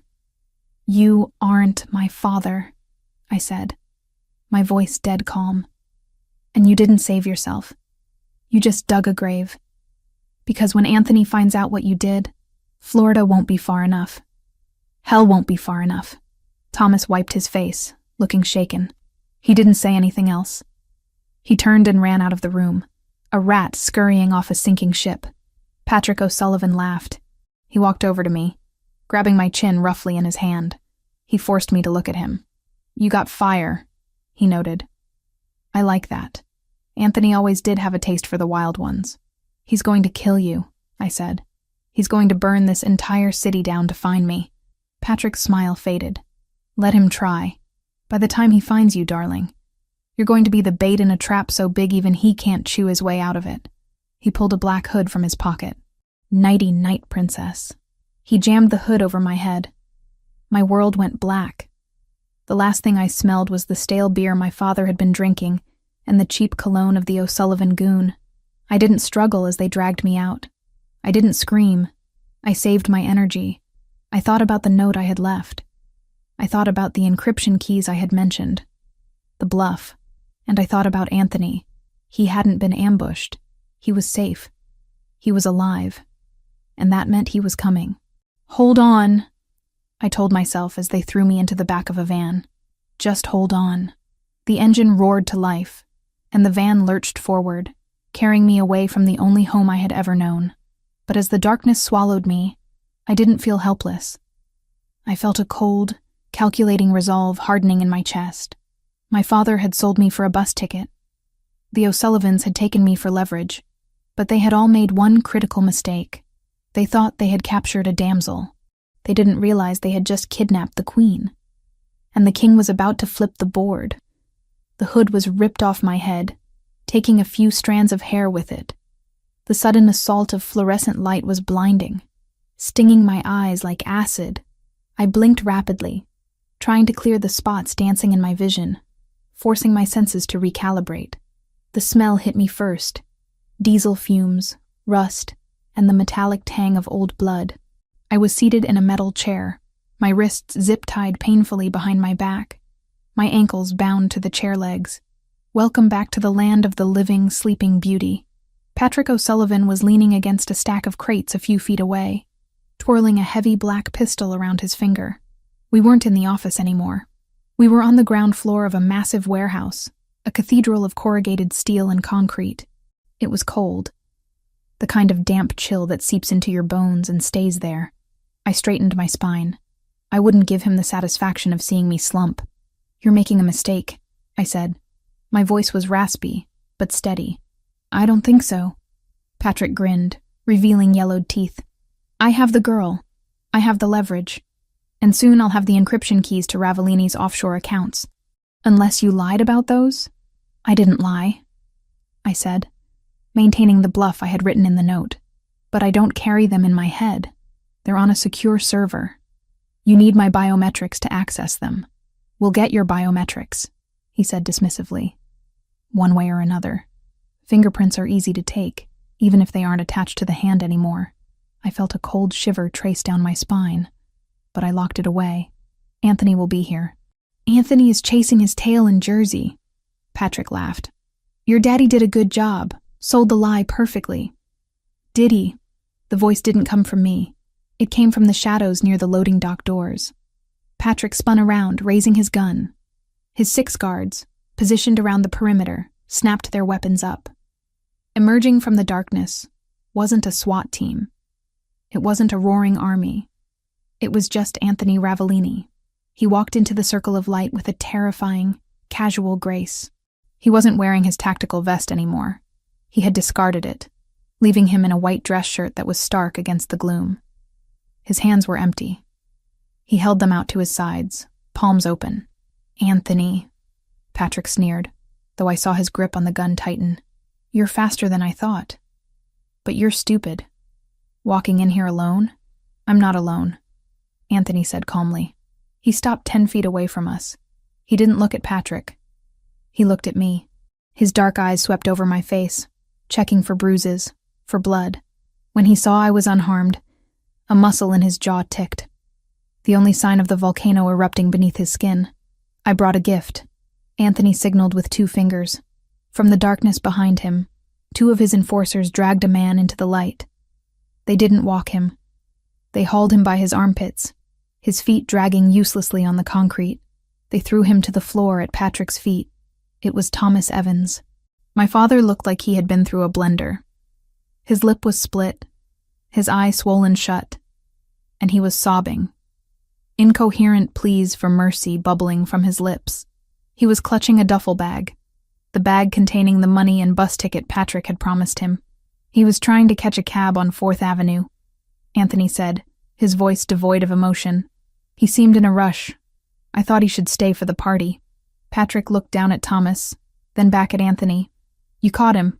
Congratulations. He's garbage anyway. I was done with him. He sold you something that didn't belong to him," Anthony said. He took a step forward. The O'Sullivan guards tensed, fingers twitching on triggers. He sold you my wife. The word hung in the air, heavy and absolute, detonating somewhere deep in my chest. Wife. Not collateral, not asset, not debt. Maybe a weaponized word in front of these men, but it wrapped itself around my throat all the same. Patrick laughed. A harsh barking sound. Wife? She's payment, Anthony. She's a debt settlement. Don't try to romanticize it. You bought a whore, and I stole her. She's not payment, Anthony said. His voice dropped, becoming a low rumble that vibrated through the floor. She is the only thing in this city worth more than my empire, and you made the mistake of touching her. I have 6 guns on you. Patrick snarled, losing his patience. And I have a gun on her head. He moved fast, pressing the barrel of his pistol against my temple. The metal was cold. I stopped breathing. One move, Anthony, and I paint the wall with her brains. Drop to your knees. Anthony didn't move. He didn't drop. He stared at Patrick with a look of supreme boredom.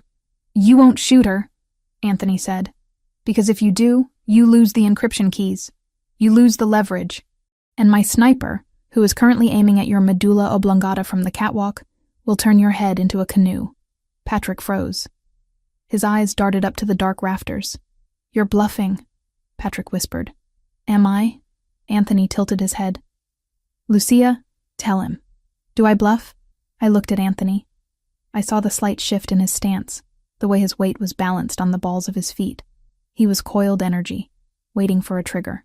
He doesn't bluff, I said clearly. He calculates. Drop the gun, Patrick, Anthony commanded. And I might let you leave here with your life.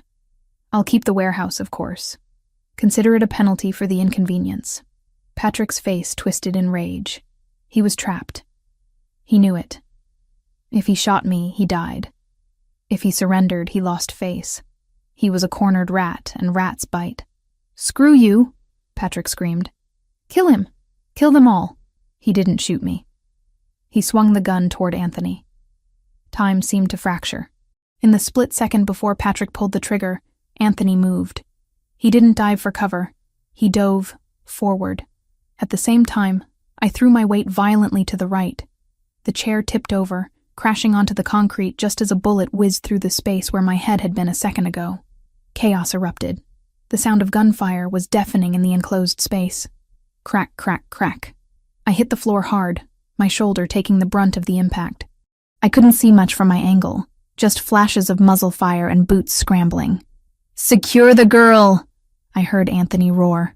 I struggled against the zip ties, twisting my wrists until the skin broke. The plastic bit deep, but the adrenaline numbed the pain. A pair of boots landed next to my face. It was one of the O'Sullivan guards. He reached down, grabbing my arm to haul me up, using me as a human shield. Get up, bitch! I didn't get up. I coiled my legs and kicked out with everything I had. The heel of my heavy boot connected solidly with his kneecap. There was a sickening crunch. The guard screamed, his leg buckling backward. He fell, dropping his gun. The gun slid across the concrete, stopping inches from my face. I couldn't use my hands, but I wasn't helpless. I rolled onto my back, maneuvering my bound hands under my hips, then my legs, pulling my body through the circle of my arms like a contortionist, until my hands were in front of me. It dislocated my thumb, a sharp, blinding pop of pain. But my hands were forward. I grabbed the gun. The guard was trying to stand on his broken leg, reaching for his knife. I didn't hesitate. I pointed the gun and squeezed the trigger. The recoil jarred my injured thumb, but the guard dropped, a hole in his shoulder. I scrambled to my knees, scanning the room. Anthony was a blur of violence. He had disarmed Patrick and was engaged in hand-to-hand combat with 2 other guards. He moved with a brutal efficiency, using their own momentum against them. He broke an arm, shattered a jaw, and used one man as a shield against the other. But there were too many of them. Another guard appeared on the catwalk, aiming a rifle down at Anthony's exposed back. "Anthony! Above you!" I screamed. Anthony didn't look up. He rolled, grabbing a discarded pistol from the floor and firing blindly over his shoulder. The guard on the catwalk tumbled over the railing, crashing into a stack of pallets. But in the distraction, Patrick had recovered his weapon. He was on the ground, blood streaming from his nose, aiming at me. "You die first," Patrick yelled. I tried to bring my gun up, but my dislocated thumb made my grip weak. I wasn't going to be fast enough. A shadow moved in front of me. Anthony. He stepped into the line of fire just as Patrick pulled the trigger. The impact was audible, a wet, heavy thud. Anthony jerked back, his body shielding mine completely. "No!" I screamed. Anthony didn't fall. He didn't even stumble. He raised his own gun, his face a mask of cold fury, and fired once. Patrick O'Sullivan's head snapped back. He collapsed instantly, the threat extinguished. Silence slammed back into the room, ringing in my ears louder than the gunshots. Anthony stood there for a second, swaying slightly. A dark stain was spreading rapidly across the white shirt, just below his left shoulder. "Anthony!" I gasped, scrambling to my feet. I dropped the gun and reached for him. He turned to me. His face was pale, beads of sweat standing out on his forehead. But his eyes were clear. He looked at me, scanning for injuries again. "Are you hurt?" he asked. His voice was rough, strained. "Am I hurt?" I choked out a hysterical laugh. "You've been shot. Through and through." He dismissed, though he flinched when he moved his arm. "Missed the bone. I've had worse shaving." He looked around the room. The O'Sullivan guards were either dead or incapacitated. His own men were securing the perimeter, moving with professional silence. Then, Anthony's gaze landed on the far corner. Thomas Evans was huddled behind a crate, clutching his bag of money, shaking like a leaf. He had watched the whole thing, cowering while his daughter fought for her life. Anthony walked over to him. He moved slower now, the adrenaline fading, pain setting in. I followed him, my hands still bound in front of me with the zip ties. Thomas looked up. "Mr. Ravellini, I didn't know they would..." Anthony kicked the bag of money out of Thomas's hands. It slid across the floor, spilling bundles of cash into a puddle of oil. "Get up," Anthony ordered. Thomas scrambled to his feet, pressing his back against the wall. "Please, I helped you. I led you here." "You led her here," Anthony corrected.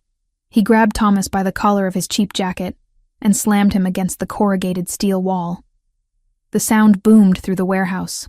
"You used her loyalty against her. You traded her life for a bus ticket." "I'm her father," Thomas wailed. "You are a donor," Anthony spat. "A biological accident." Anthony pulled a knife from his belt. Thomas shrieked, closing his eyes, but Anthony didn't stab him. He reached out and slashed the zip ties on my wrists. My hands fell free, throbbing. "Lucia," Anthony said, not looking away from my father. "This is your debt to clear. Tell me what to do." I looked at Thomas. I looked at the man who had raised me, who had gambled away my childhood, and who had finally tried to sell my future. I looked at the fear in his eyes. It wasn't fear of losing me. It was fear of pain. I felt nothing. The anger had burned out, leaving only cold ash. "Don't kill him," I said quietly. Thomas let out a sob of relief. "Oh, thank God. Thank you, Lucia. I knew you loved me. I'm not doing it for you." I cut him off. I stepped closer, cradling my injured hand. "I'm doing it for him." I nodded at Anthony. "I don't want your blood on his conscience. You aren't worth the stain on his soul." I looked at Anthony. "Exile him." Anthony nodded slowly. "Where?" "Nowhere nice," I said. "Alaska. Or maybe a rig in the North Sea. Somewhere cold, somewhere hard, somewhere without a casino." Anthony leaned in close to Thomas. "You heard her. You have 1 hour to leave the state. My men will escort you to the airport. You get a one-way ticket to Nome. If you ever set foot in New York again, if you ever call her, if you ever speak her name." Anthony pressed the knife blade against Thomas's cheek, drawing a single drop of blood. "I will peel you apart slowly." He let go. Thomas slid down the wall, weeping. He didn't look at me. He looked at the spilled money on the floor, mourning the loss of his payout. "Get him out of my sight," Anthony ordered his men. 2 guards grabbed Thomas and dragged him away. He didn't fight. He just hung limp, a broken man who had finally run out of luck. I watched him go. I didn't feel sad. I felt lighter. The anchor was finally cut. Lucia. I turned. Anthony was leaning heavily against a crate now, his hand pressed over the wound on his shoulder. Blood was seeping between his fingers, dark and alarming. "We need to get you to a doctor," I said, panic rising again.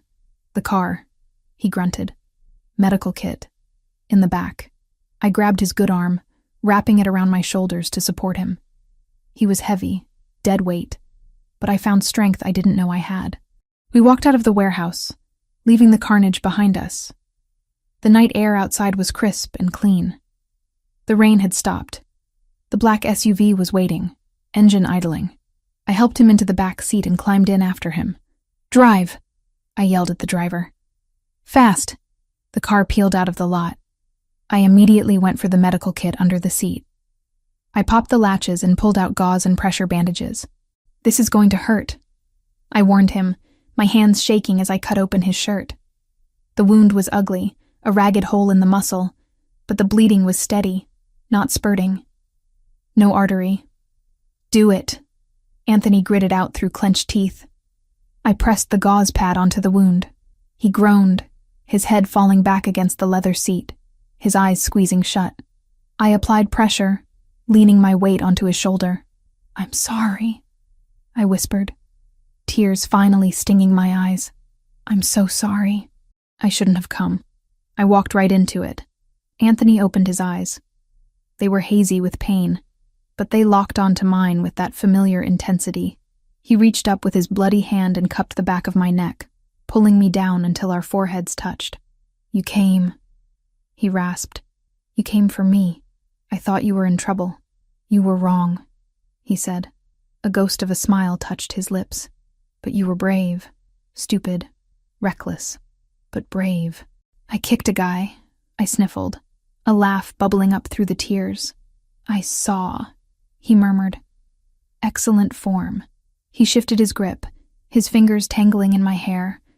The smell of copper and gunpowder filled the small space between us. "You took a bullet for me," I said. "I told you," he whispered, his gaze dropping to my mouth. "I protect what is mine." "Is that what I am?" I asked.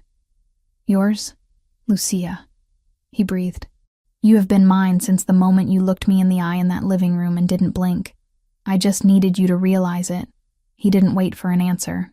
He pulled my head down and crushed his lips against mine. It wasn't a gentle kiss. It was desperate. It tasted of blood and fear and survival.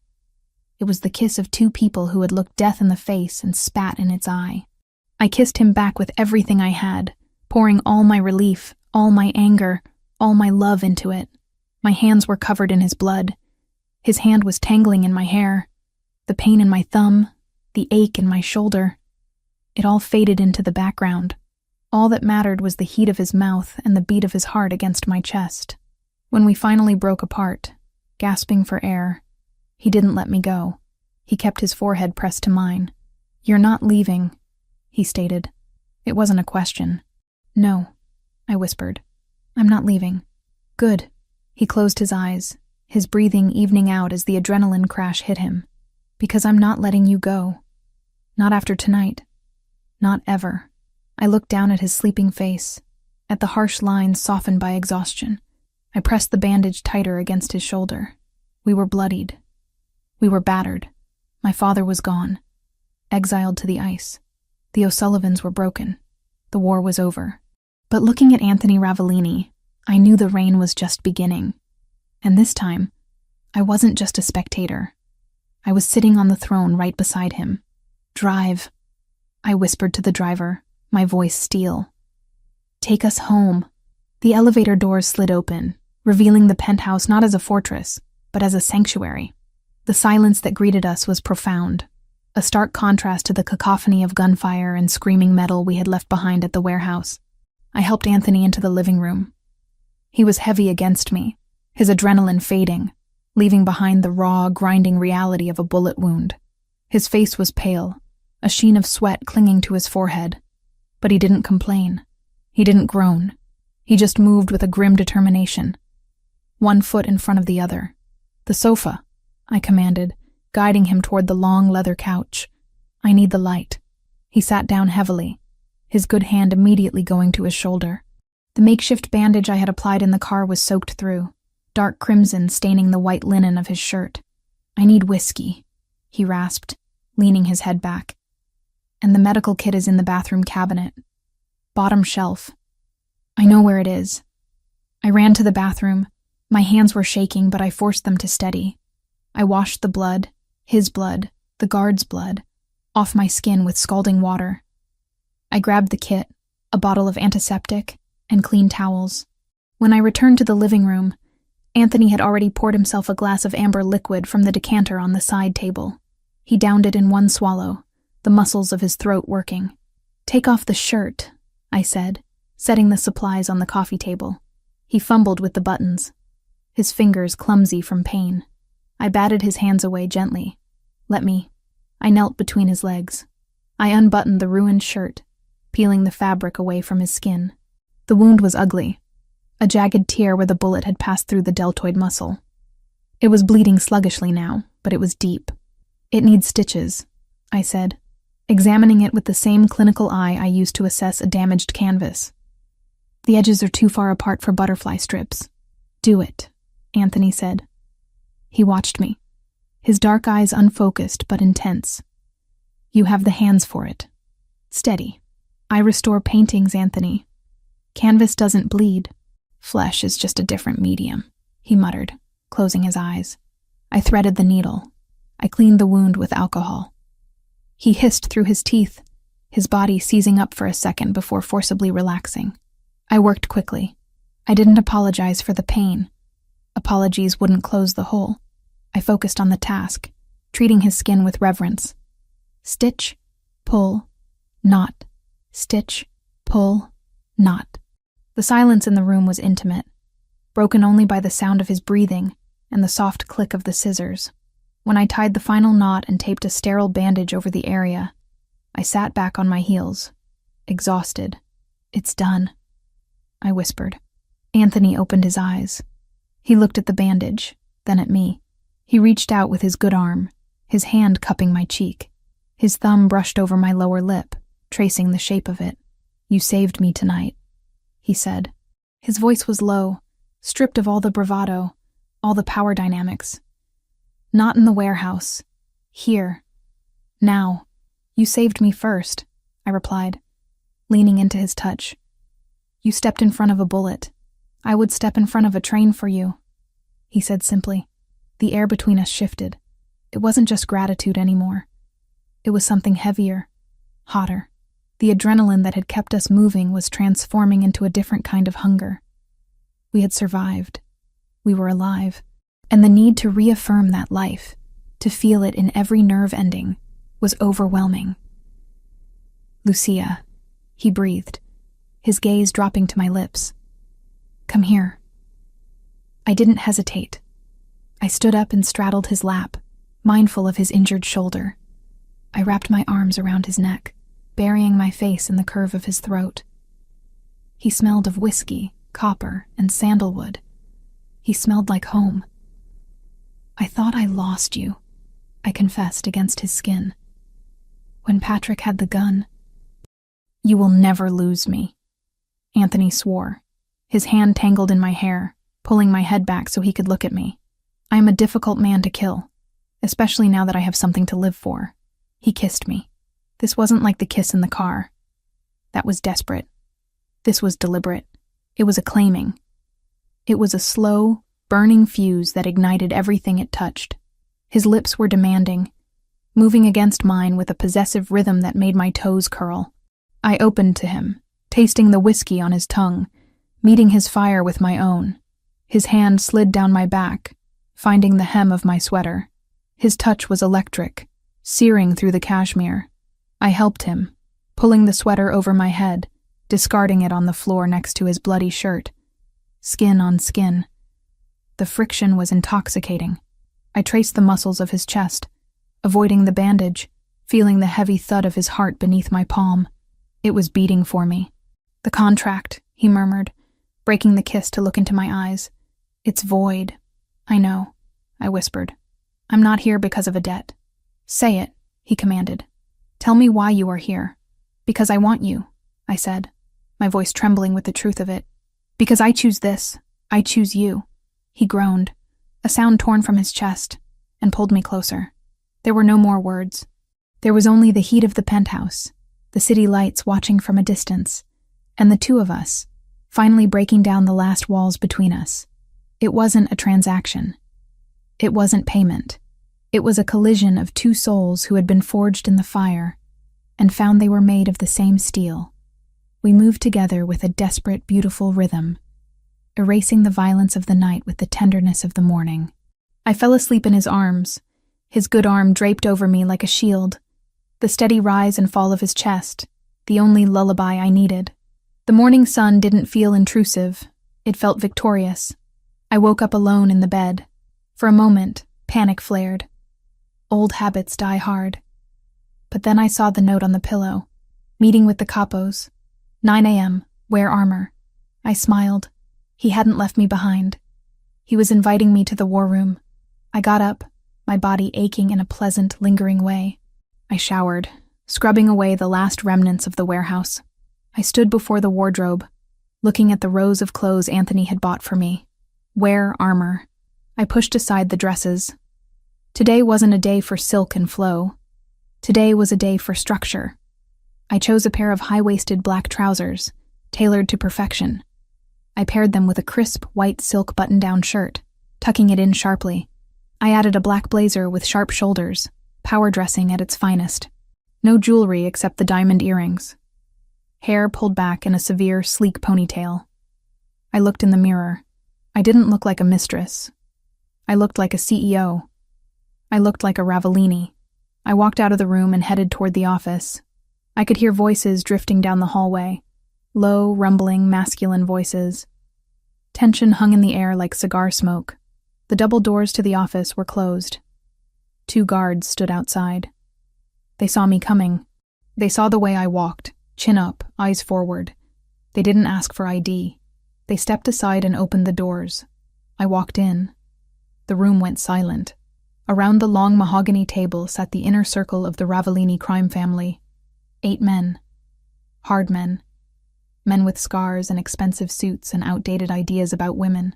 Anthony sat at the head of the table.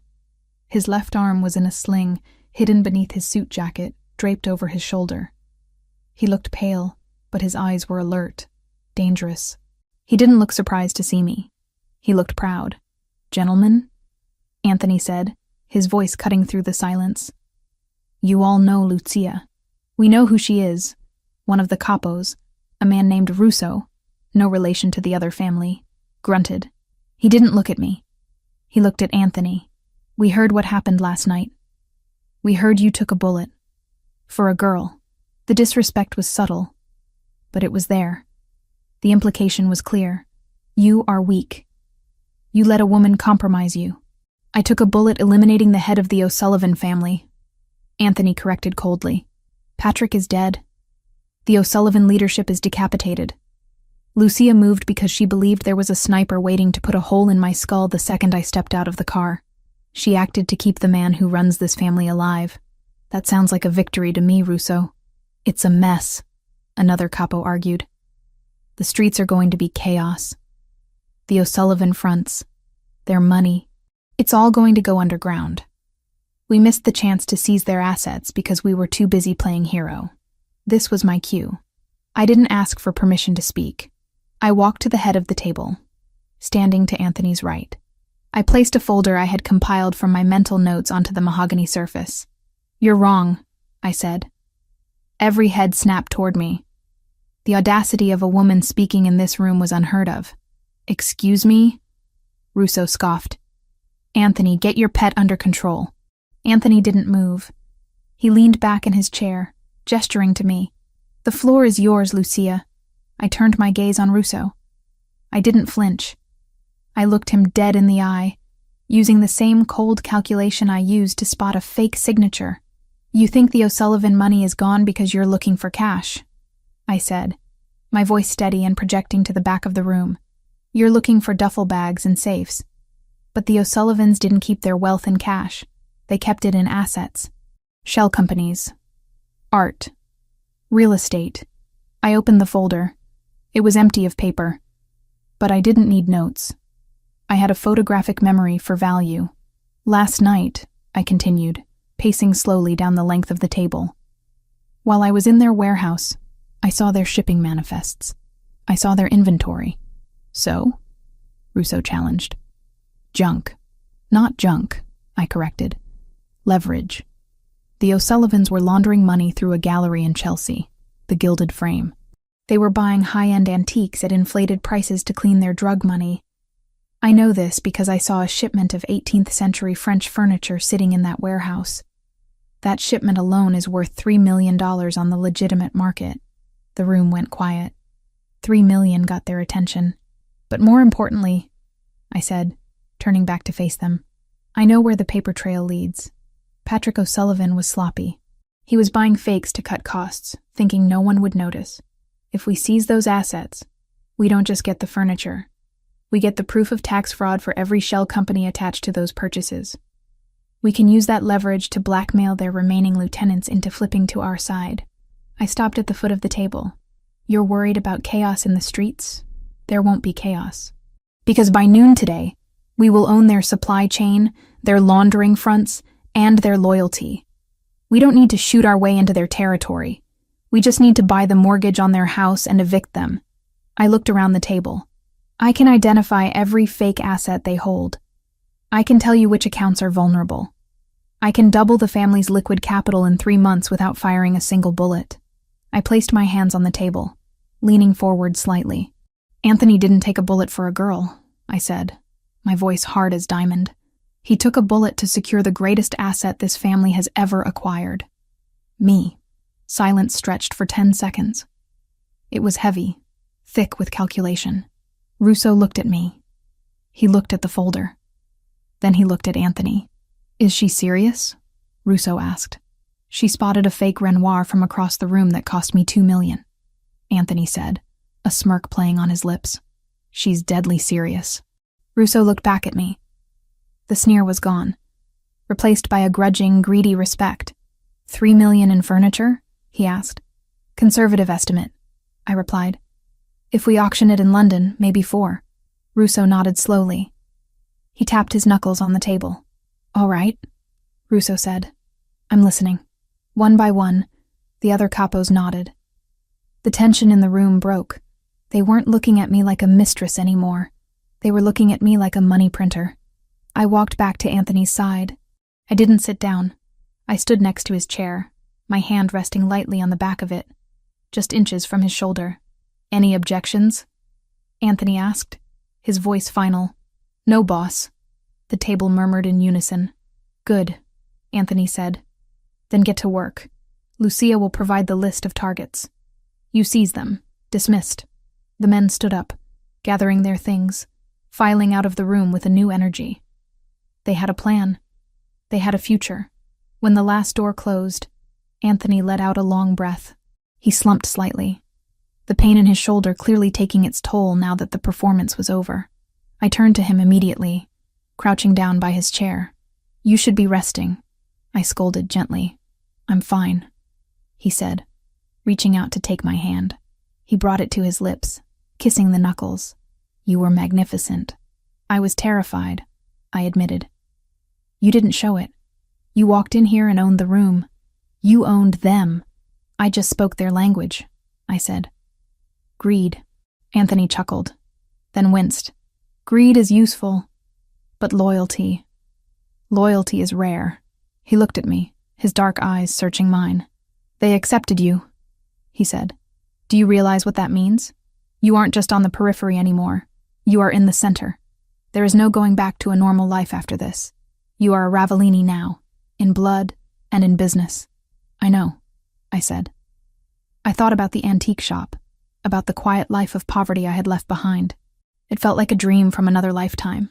I looked at the man in front of me, wounded, dangerous, and looking at me with a love that terrified me in its intensity. I don't want a normal life, Anthony. I want this. I want us. Good, he whispered. Because I intend to keep you for a very long time." He pulled me up, guiding me to sit on his lap, careful of his sling. I rested my head on his good shoulder, looking out the massive glass window at the city below. The O'Sullivans were gone. My father was exiled. The capos were in line.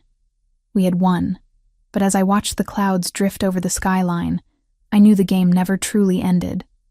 There would always be new enemies, new debts, new threats. But for the first time, I wasn't afraid of the future. Let them come. Let them try. They would find us ready. The king and his queen, sitting in their high tower, watching the world burn and rebuilding it in our own image. "Lucia?" Anthony murmured against my hair. "Yes, that furniture. Is it really worth $3 million?" I smiled against his neck. "Probably closer to 5, I whispered. "But I like to under-promise and over-deliver." Anthony laughed, a rich, deep sound that filled the empty room. "That's my girl. 6 months. 182 days. That was how long it had been since the night at the warehouse. Since the night the O'Sullivan empire crumbled and mine began." I stood in the center of the Ravellini Gallery's main showroom, surrounded by the quiet hum of extreme wealth. The space was cavernous, with polished concrete floors and stark white walls that made the art pop with almost violent intensity. Tonight was the opening of our Renaissance of Shadows exhibition, a curated collection of recovered 17th century Italian masterworks. Officially, I was the curator and director. Unofficially, I was the woman who had turned the Ravellini family's dirty money into a cultural institution so pristine that even the mayor was attending tonight. "Director Evans?" I turned. A young assistant, fresh out of Columbia and terrified of her own shadow, was holding a clipboard. "It's just Lucia, Sarah," I corrected gently, though I kept my posture rigid. "What is it?" The bidder for the Caravaggio. He's asking about the provenance documents. He says there's a gap in the ownership history between 1942 and 1946. I smiled. It was a practiced, shark-like smile I had learned from Anthony. "Tell Mr. Henderson that the gap exists because the painting was hidden in a monastery in Tuscany to protect it from the fascists." I lied smoothly. "And tell him if he asks again, the price goes up another 10% for historical research fees." Sarah's eyes widened. "Can we do that?" "We can do whatever we want, Sarah. We own the painting. We own the building. We practically own the block."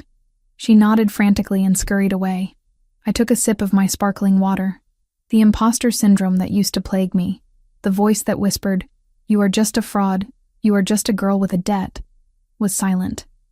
It had been silenced by 6 months of hard wins. I hadn't just decorated Anthony's life. I had optimized it. The O'Sullivan assets we seized were now legitimate revenue streams. The furniture I had identified in the warehouse sold for $4.2 million in London. The shell companies were dismantled and restructured. I wasn't just safe. I was essential. "You look dangerous when you're thinking about money." The voice came from behind me, low and intimate, sending a familiar shiver down my spine. I didn't turn immediately. I let the presence of him wash over me.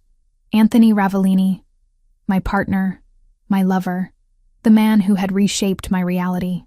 "I'm always thinking about money," I said, turning slowly. "It's part of the job description." Anthony was standing there, looking devastating in a tuxedo that fit his broad shoulders like a second skin. His arm, fully healed now, though a jagged scar remained as a souvenir of our war, was resting casually in his pocket. His dark eyes were fixed on me with a look that made the crowded room disappear. "You outdid yourself," he said, gesturing to the gallery. "The mayor is currently telling the police commissioner that you are a visionary."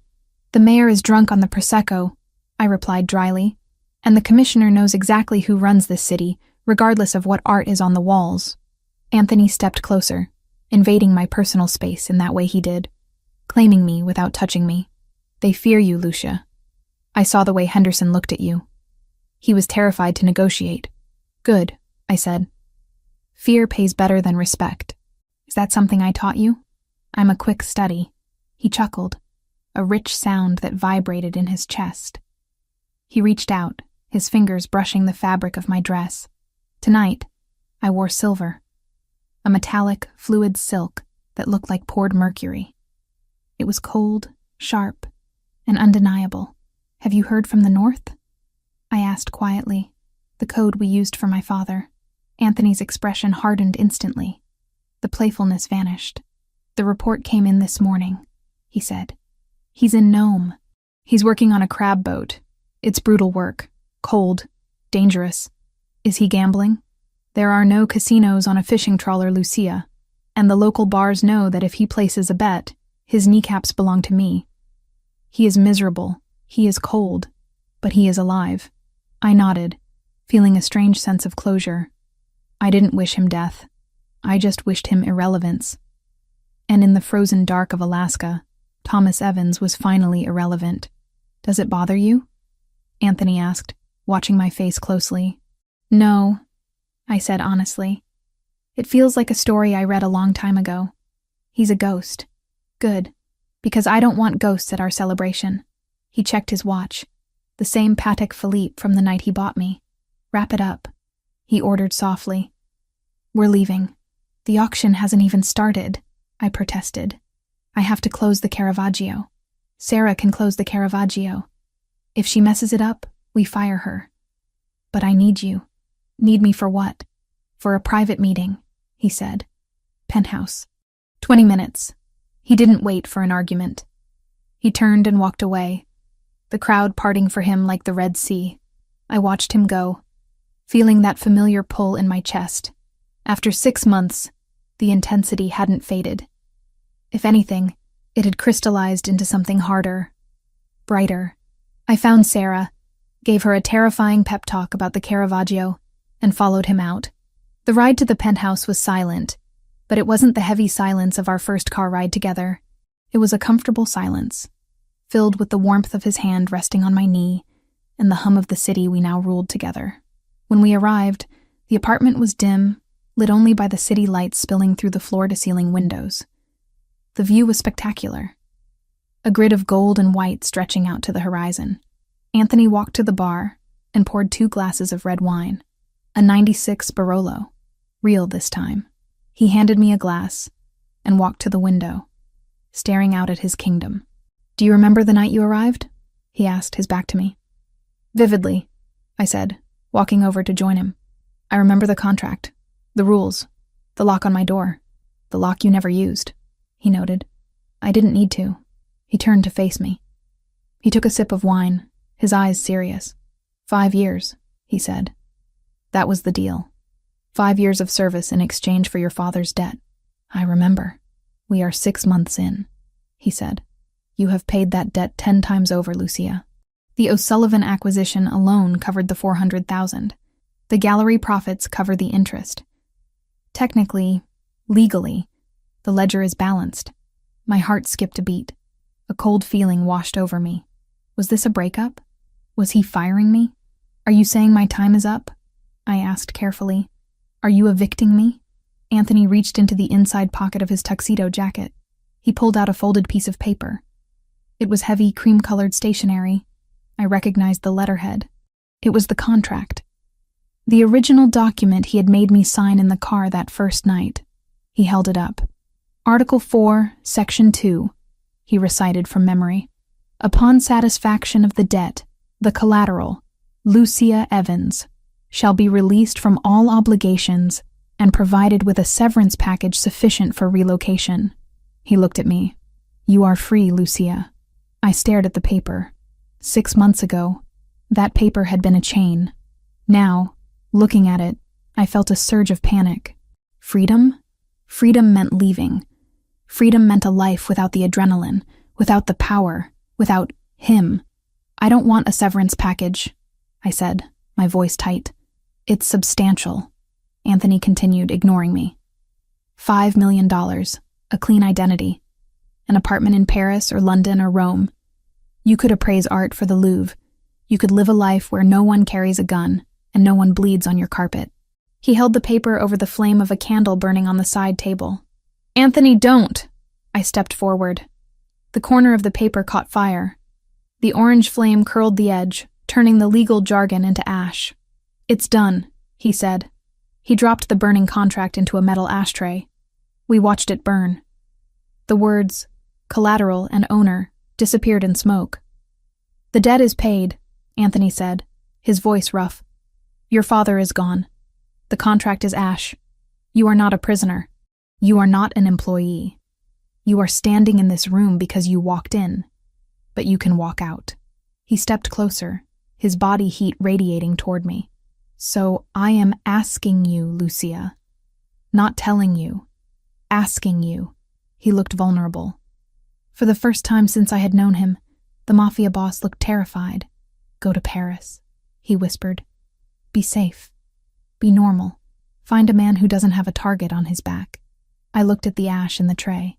Then I looked at him. I set my wineglass down on the table with a sharp clink. "You're an idiot," I said. Anthony blinked, startled. "Excuse me? You're a brilliant strategist, a ruthless leader, and a terrible judge of character if you think I want Paris," I said, stepping into his space, poking him in the chest with my index finger. "Normal? You think I want normal? I spent 23 years being normal, Anthony. I was poor, I was scared, and I was invisible. Normal is just a nice word for powerless." I grabbed the lapels of his tuxedo jacket. "I don't want safe. I want the man who broke a capo's wrist because he insulted me. I want the man who took a bullet for me. I want the man who lets me run a multi-million-dollar empire because he knows I'm smarter than his entire board of directors." "Lucia." "Shut up. I'm negotiating." I looked around the room. I grabbed a cocktail napkin from the bar. I pulled a pen from his inside pocket. I slammed the napkin onto the marble counter and wrote quickly. My handwriting was jagged, furious. Clause 1, partnership. Clause 2, exclusivity, business in bed. Clause 3, till death do us part. I turned around and slapped the napkin onto his chest. "Here," I said. "New terms." Anthony took the napkin. He read it. A slow, incredulous smile spread across his face, chasing away the shadow of fear. "Clause 3 is legally binding in most states," he murmured. "It usually requires a license." "We own the mayor," I reminded him. "We can get a license at 3 a.m. if we want." He looked up at me. The love in his eyes was so fierce it almost knocked the wind out of me. "You really want this?" he asked. "This isn't a fairy tale, Lucia. It's blood and threats and looking over your shoulder for the rest of your life." "I know," I said. "But I also know that when I look over my shoulder, you'll be there. And when you look over yours, I'll be there." I took his hand, the one with the watch, the one that had guided me out of poverty and into power. "I'm not the girl in the corner anymore, Anthony. I'm the woman standing next to you. Deal with it." Anthony laughed. He tossed the napkin onto the table and pulled me into his arms, lifting me off the ground. "Deal," he growled. He kissed me. It was a kiss of relief, of promise, of absolute finality. It sealed the new contract better than any notary could. "So," he said, setting me down but keeping his arms locked around my waist. "No Paris? Maybe for a weekend," I conceded. "We can go buy some more fake art." "I love you," he said. The words were simple, stark, and heavy. "I love you," I replied. "Now, are you going to keep talking, or are you going to show me why I signed that exclusivity clause?" Anthony's grin turned predatory. "Bedroom. Now." "Yes, boss." We walked toward the hallway, hand in hand. I glanced back one last time at the window. The city was still there, glowing and dangerous. Somewhere out there, new enemies were probably plotting. Somewhere, the ghost of my father was freezing. Somewhere the world was spinning on its axis of cruelty and chaos. But inside these walls, in the fortress we had built, there was order. There was loyalty. My father had cried that he had no money.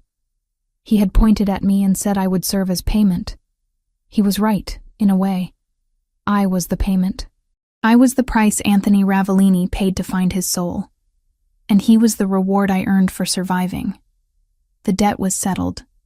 The books were closed. And as Anthony kicked the bedroom door shut behind us, locking the world out, I knew that for the first time in my life, I wasn't just surviving. I was winning. and the game was just getting started.